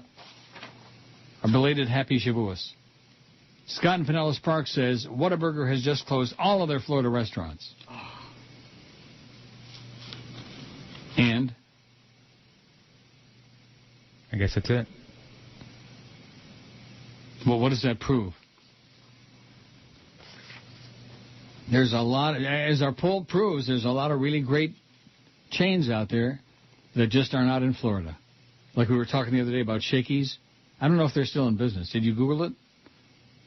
No, but yeah, I don't think they are. I will. Shakey's was so great. Oh, my God. And the pizza was like the dough was a different texture than like any other pizza you're ever going to get. Remember? Yeah, I used to love it. Like a grainy texture to it. And there was that one right on Dale Mabry there, West Dale Mabry. The real West Dale Mabry, which is not Raymond James Stadium. That's east.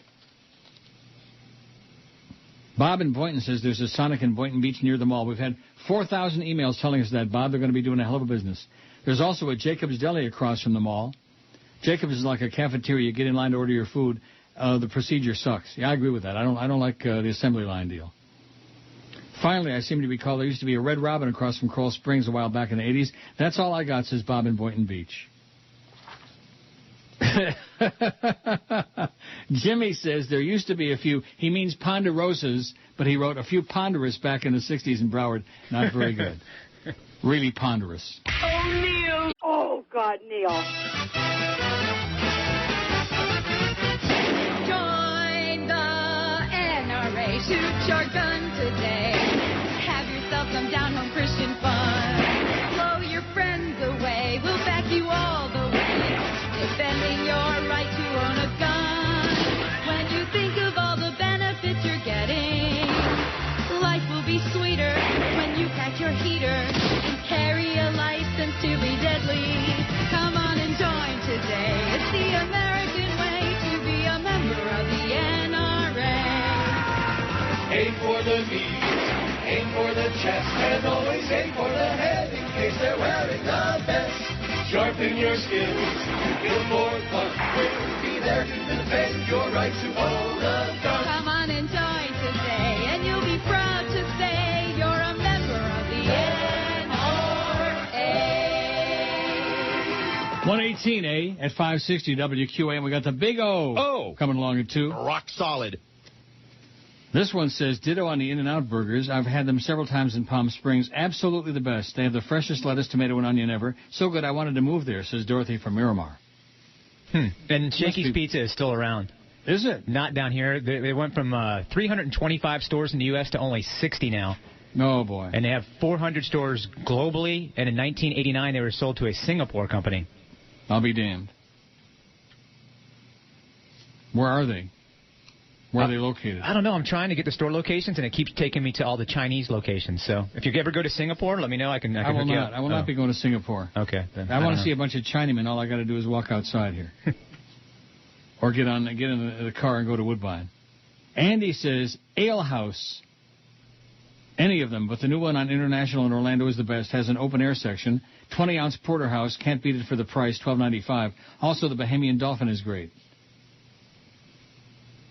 Well, what does that mean? The Bahamian Dolphin is great. Is that a chain? Well, there's Ale House here, but it's Miller's Ale House. I don't know what he's talking about. I don't think he does either. No. Just pretend you didn't hear it. You didn't hear it from me. What? Well, exactly. Here's one with a phone number and no name that says, don't forget to tune in tonight for the Season 3 premiere of Burn Notice on USA Network, filmed entirely in Miami, the best show on TV. No. And the most watched show on cable with nearly 8 million viewers. No, I will not be tuning in. That show is horrible. Really? Burn Notice? Terrible. Does it burn? Yeah, my ass. Well, this guy says it's the best show in the history of mankind. He's got no taste. Best show in the history of the subhuman race. Ishma says, how about Shakey's Pizza? And we were just talking about that. And Chow King, big in California in my country, says Ishma. Ishma Ahmed. Chowking. You ever hear that? No. Oh, Andy Roddick. This is from, see, I'm going down in my pile, so in other words, I'm going backward. Andy Roddick married swimsuit model Brooklyn Decker. Correct. So this is crap that I got about, oh, your taste is bad, Andy Roddick is ugly. Yeah, Roger Federer, he's lovely. Yeah, Andy Roddick saw her picture in a Sports Illustrated and had his agent contact her agent, and then... There you go. The rest is history. And bada bing. Just like that. Frank says, hey, Neil, is there any way you guys can put just the regular commercials that you'd hear on the radio and put them on the stream?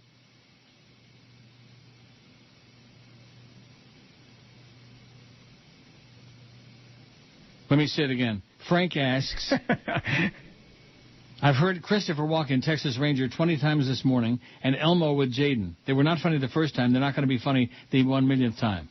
Wow.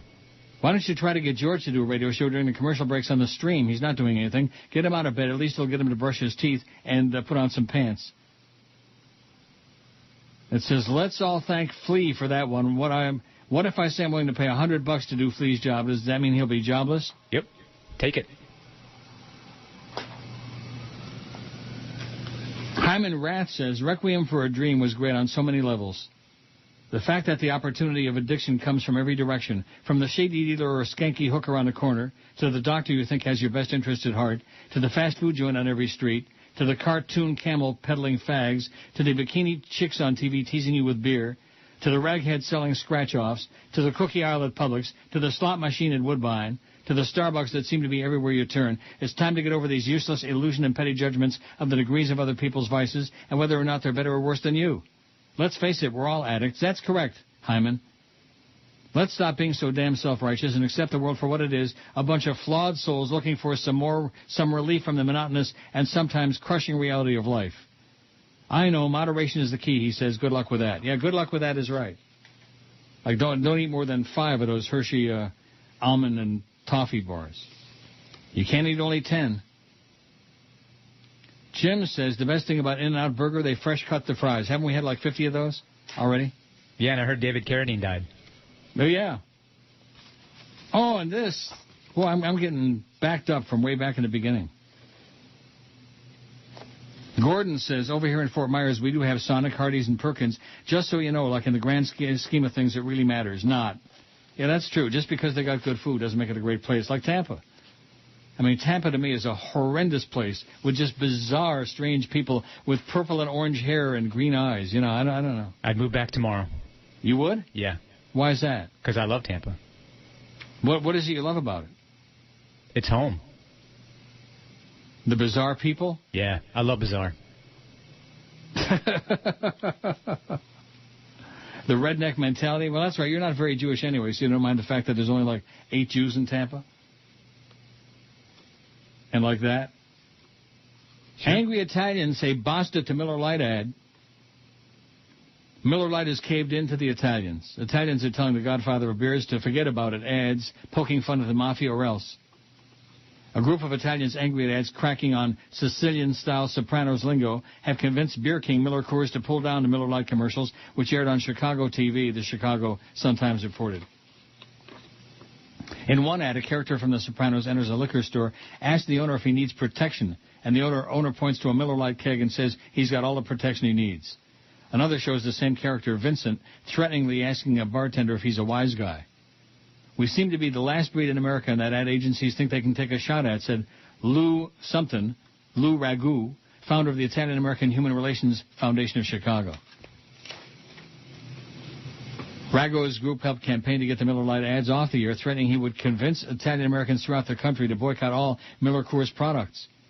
On Wednesday afternoon of last week, Vincent said yesterday, he said he was absolutely surprised by the objections. I think both of these groups should have a better sense of humor, said Vincent, who has played a number of mafia characters over the years.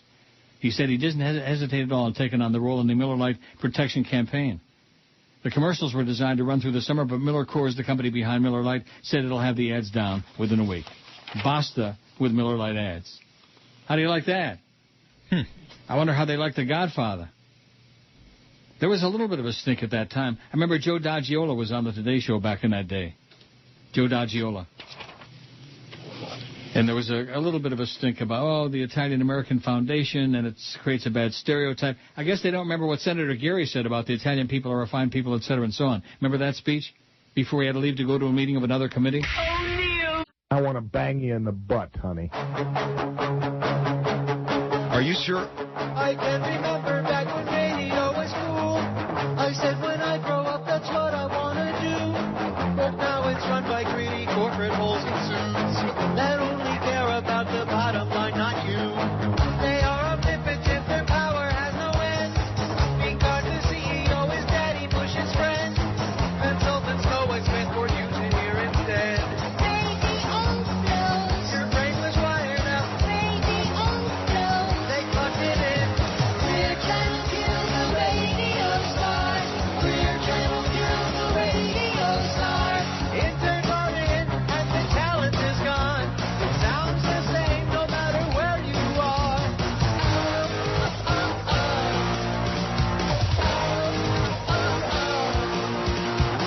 That's why the radio you thought would take its place.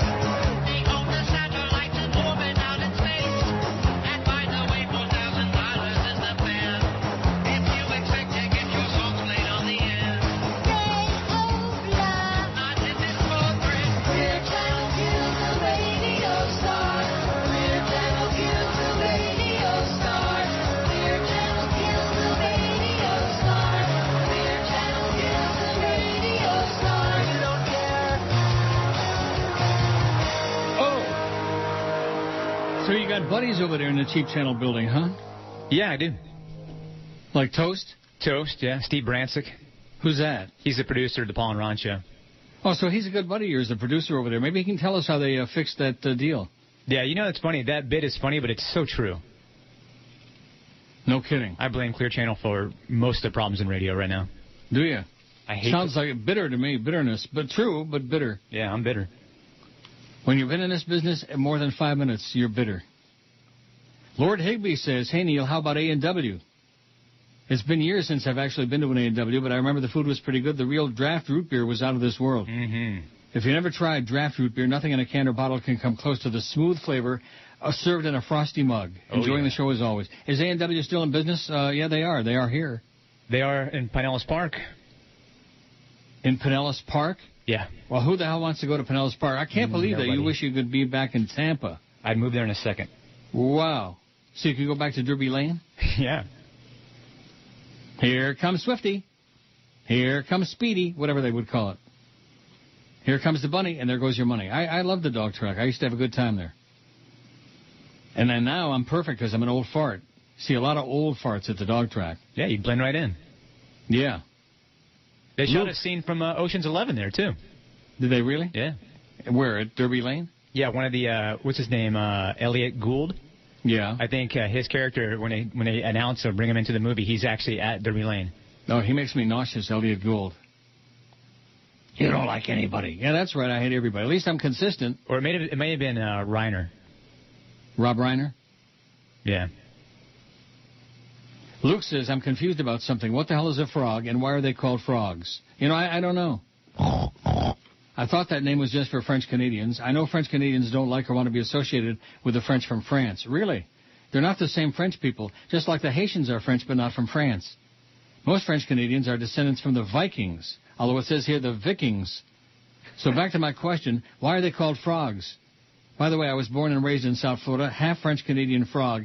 I love the show. Keep up the great work, says Luke. Jean-Luc is this guy's name. Jean-Luc. I wonder if he knows Jean-Luc Samin. Getting back to the horse racing. Great jockey on the turf. They used to say, bet Jean-Luc Samin on the green. You ever hear that? No. No. Don't start with the horse racing crap, man. I'm telling you, not compelling. Not compelling. Todd says, stop. You guys know how to beat a dead horse, don't you? How many more times can you run the Christopher Walken and the Elmo comedy routine? Only thing that's missing is cocaine and Red Bull and more of your bashing of upper management.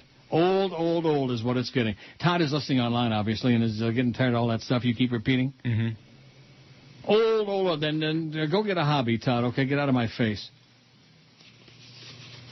All these people, just lashing out. You can see them, lashing at the computer. Lashing and thrashing and bashing. Kim says, I know it's not a fast food chain, but I wish it was here in Florida. See, why don't we just do that? How about a restaurant from anywhere in the world and you wish it was in South Florida? I mean, that's just, I don't get it. Nick Tahoe's Hots in Rochester, the best garbage plate I've ever had. Well, they don't have the garbage plate anywhere else that I know of. Also, how do you like that? Also, I banged his daughter, it says. I go to Sonic's in Lake Worth all the time. The burgers are great, but the burgers are something. I don't know, but the chili dog's one of the best. Thanks for all your years here, Neil. You are the best. Well, thanks a lot, Kim. Chris says, Char Hut is good. Ever had a burger from Don Carter Kendall Lane's back then? No. Never been to Don Carter Bowling Alley. Have you? No. You don't bowl?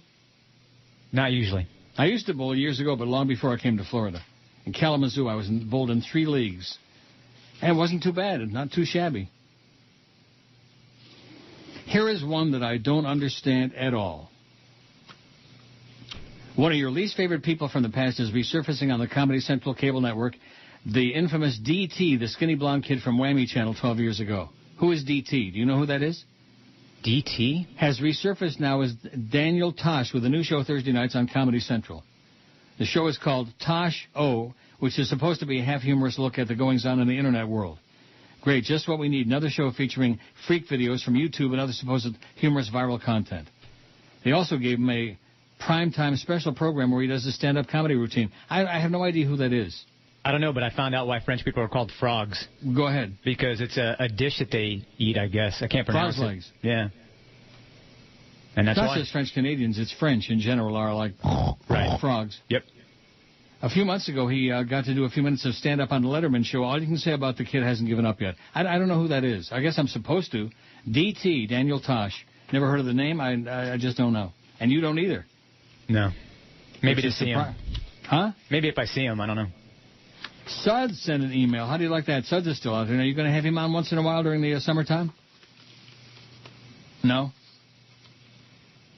Suds Coleman? What about Suds?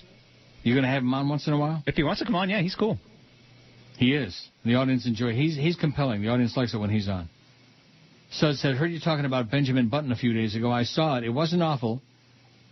Didn't hear the whole conversation, but the story goes like this. Brad Pitt starts off as a 100-year-old guy who ages backwards until he's a little teeny baby, and then Angelina Jolie adopts him.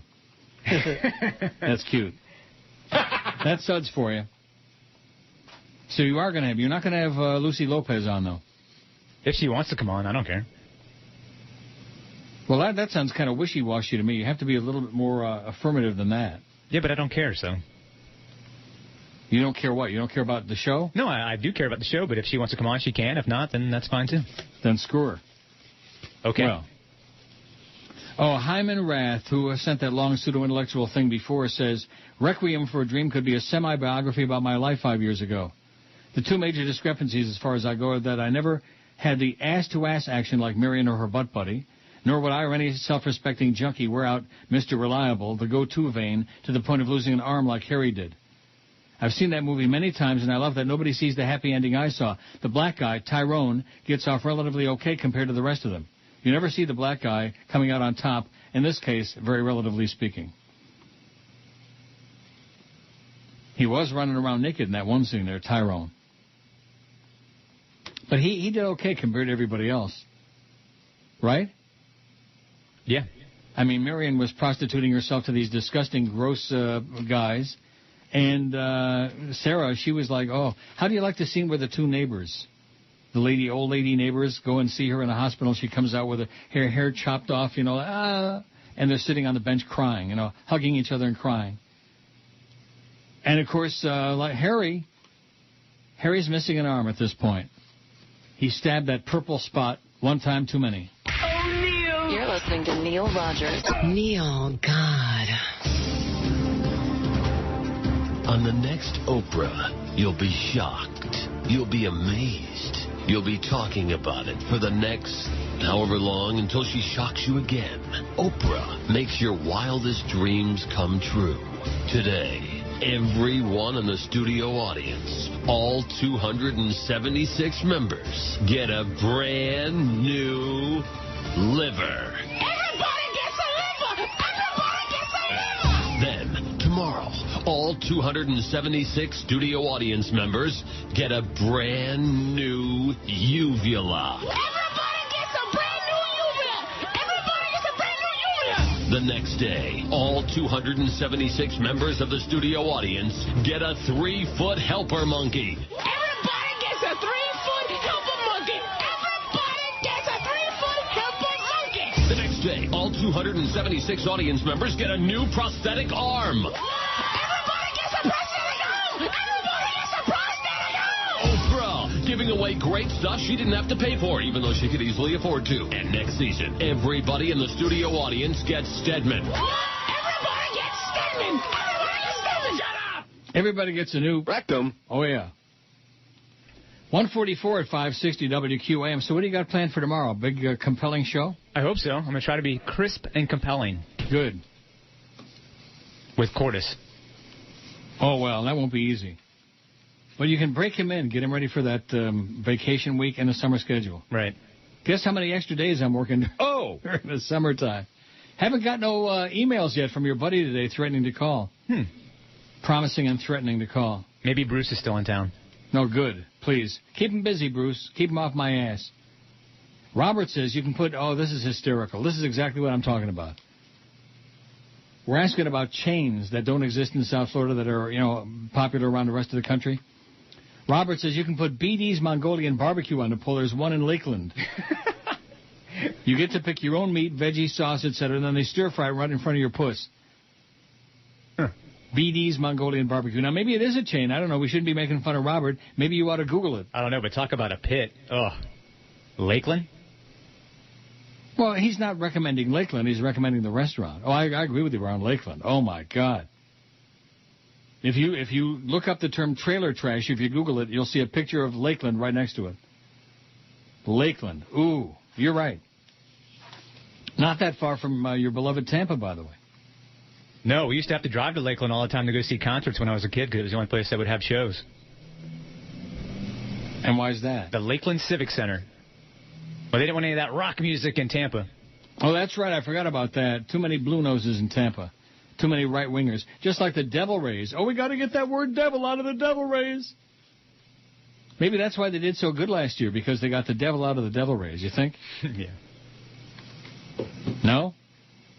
Maybe. I'm thinking that could be it. The Lord works in mysterious ways, That's what they tell me. Leo says there's a couple of A&Ws in Kendall. Well, good for you. And somebody says there's an A&W in Kendall just north of Sunset Drive on 117. Keep it light, says T. Yeah, keep it light, Neil. Keep it light. That guy's long since dead. All the hateful, nasty people from years and years ago. Keep it light, Neil. Rogers, you'll never last 6 months in this market. Oh, boy. All those people are in a box somewhere. Matt says, I have to agree with all the email love for In-N-Out Burger. When I lived in L.A., it was my burger of choice, especially on the Atkins with the animal style.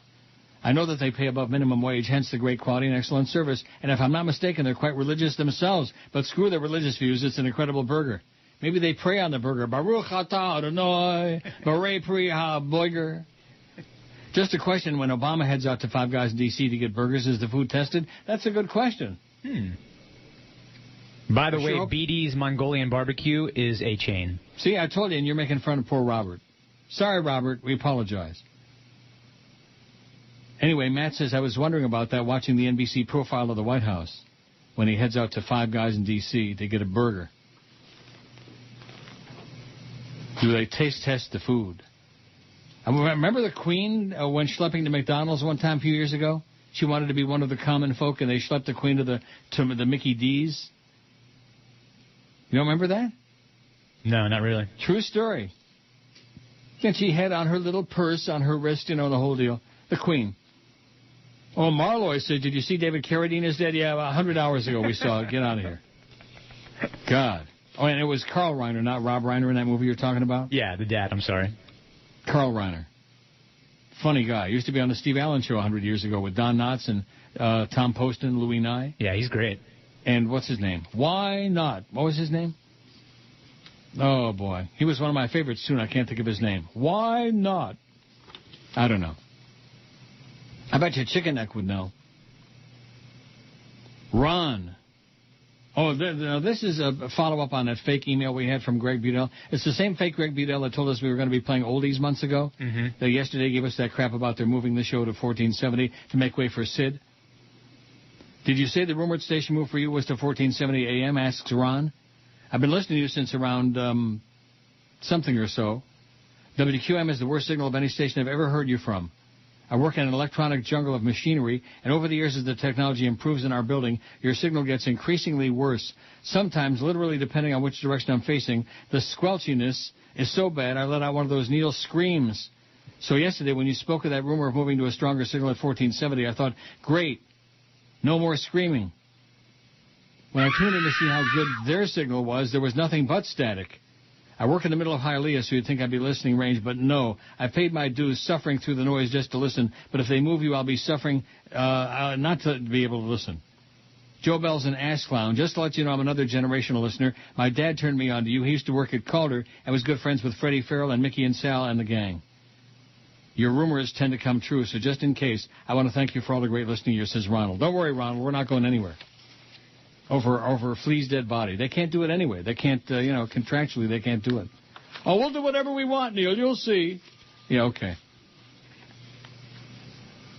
Reactionary radio host and white supremacist Hal Turner was taken into custody Wednesday after remarks urging Catholics to take up arms against two Connecticut lawmakers and the state ethics official over legislation being considered in the state legislature regarding the church. He's a popular one-time Sean Hannity guest charged with inciting violence. Turner, who's been identified as a white supremacist and anti-Semite by several anti-racism groups, hosts an internet radio program with an associated blog. On Tuesday, the blog included a post that promised to release the home addresses of State Representative Michael Lawler, State Senator Andrew McDonald, and Thomas Jones of the State Ethics Office. Mr. Turner's comments are above and beyond the threshold of free speech, Capitol Police Chief Michael Fallon said in an email announcing the warrant. He's inciting others through his website to commit acts of violence and has cited fear and alarm. He should be held accountable for his conduct. Turner used to be a regular on the Sean Hannity's radio show. When Hannity said he didn't have an association with Turner earlier this year, Turner wrote, I was quite disappointed when Sean Hannity at first tried to say he didn't know me and then went on to say that I ran some Senate campaign in New Jersey. In fact, Sean Hannity does know me, and we were quite friendly a number of years ago. When Hannity took over Bob Grant's spot on 77 WABC in New York, I was a well-known regular and welcome caller to his show. Another right-wing loser, Bob Grant, 400 years old. Liberal blogger John Amato of Crooks and Liars highlights Turner's blog posting in which he suggested the lawmakers be made an example of as a warning. It is our intent to foment direct action against these individuals personally, the blog stated. These beastly government officials should be made an example of as a warning to others in government. Obey the Constitution or die. Or die. I'm dying over here. Oh, brother. All the religious nuts, man. They're all so much holier than we are, and they want to, kill everybody. Cozumel's Mexican Grill, it's a small chain, says Brian. I've eaten at the Plano, Texas location many times. Beats the crap out of On the Border and other Tex-Mex chains, the best. Yeah, I've tried it. It's good. Cozumel's Mexican Grill? Yeah. Where's their one?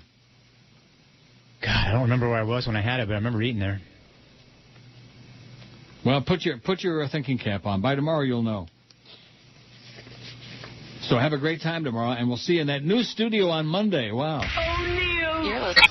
It's Dave in Miami town. Yes. At 560 WQAM. Dayton Allen was the guy. Why not? Remember Dayton Allen? He's the guy. All my friends go for teabaggers. Teabagging? They got teabagging. Whoa! Teabaggers have to open wider. Did you not talk with your mouth full? You're making me sick. I'm going to throw up.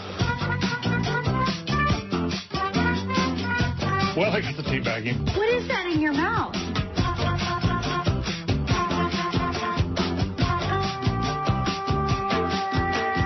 Teabagger is a ball roller. Certain things you never expect to come out of a person's mouth. The teabagger slides them to her molars.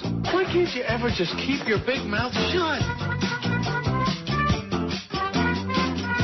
Can't keep my mouth shut because I've got such a big mouth. Teabagger goes to her knees, yeah. The next thing I remember is having my knees in my ears. The tea bag girl has pubes in her teeth, yeah. There's something in your teeth. Oh, my God. I don't have a good feeling about this.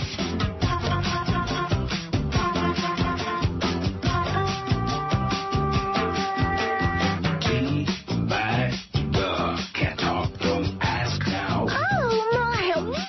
The tea bag girl can only gasp now. It's hard to talk when you're teabagging.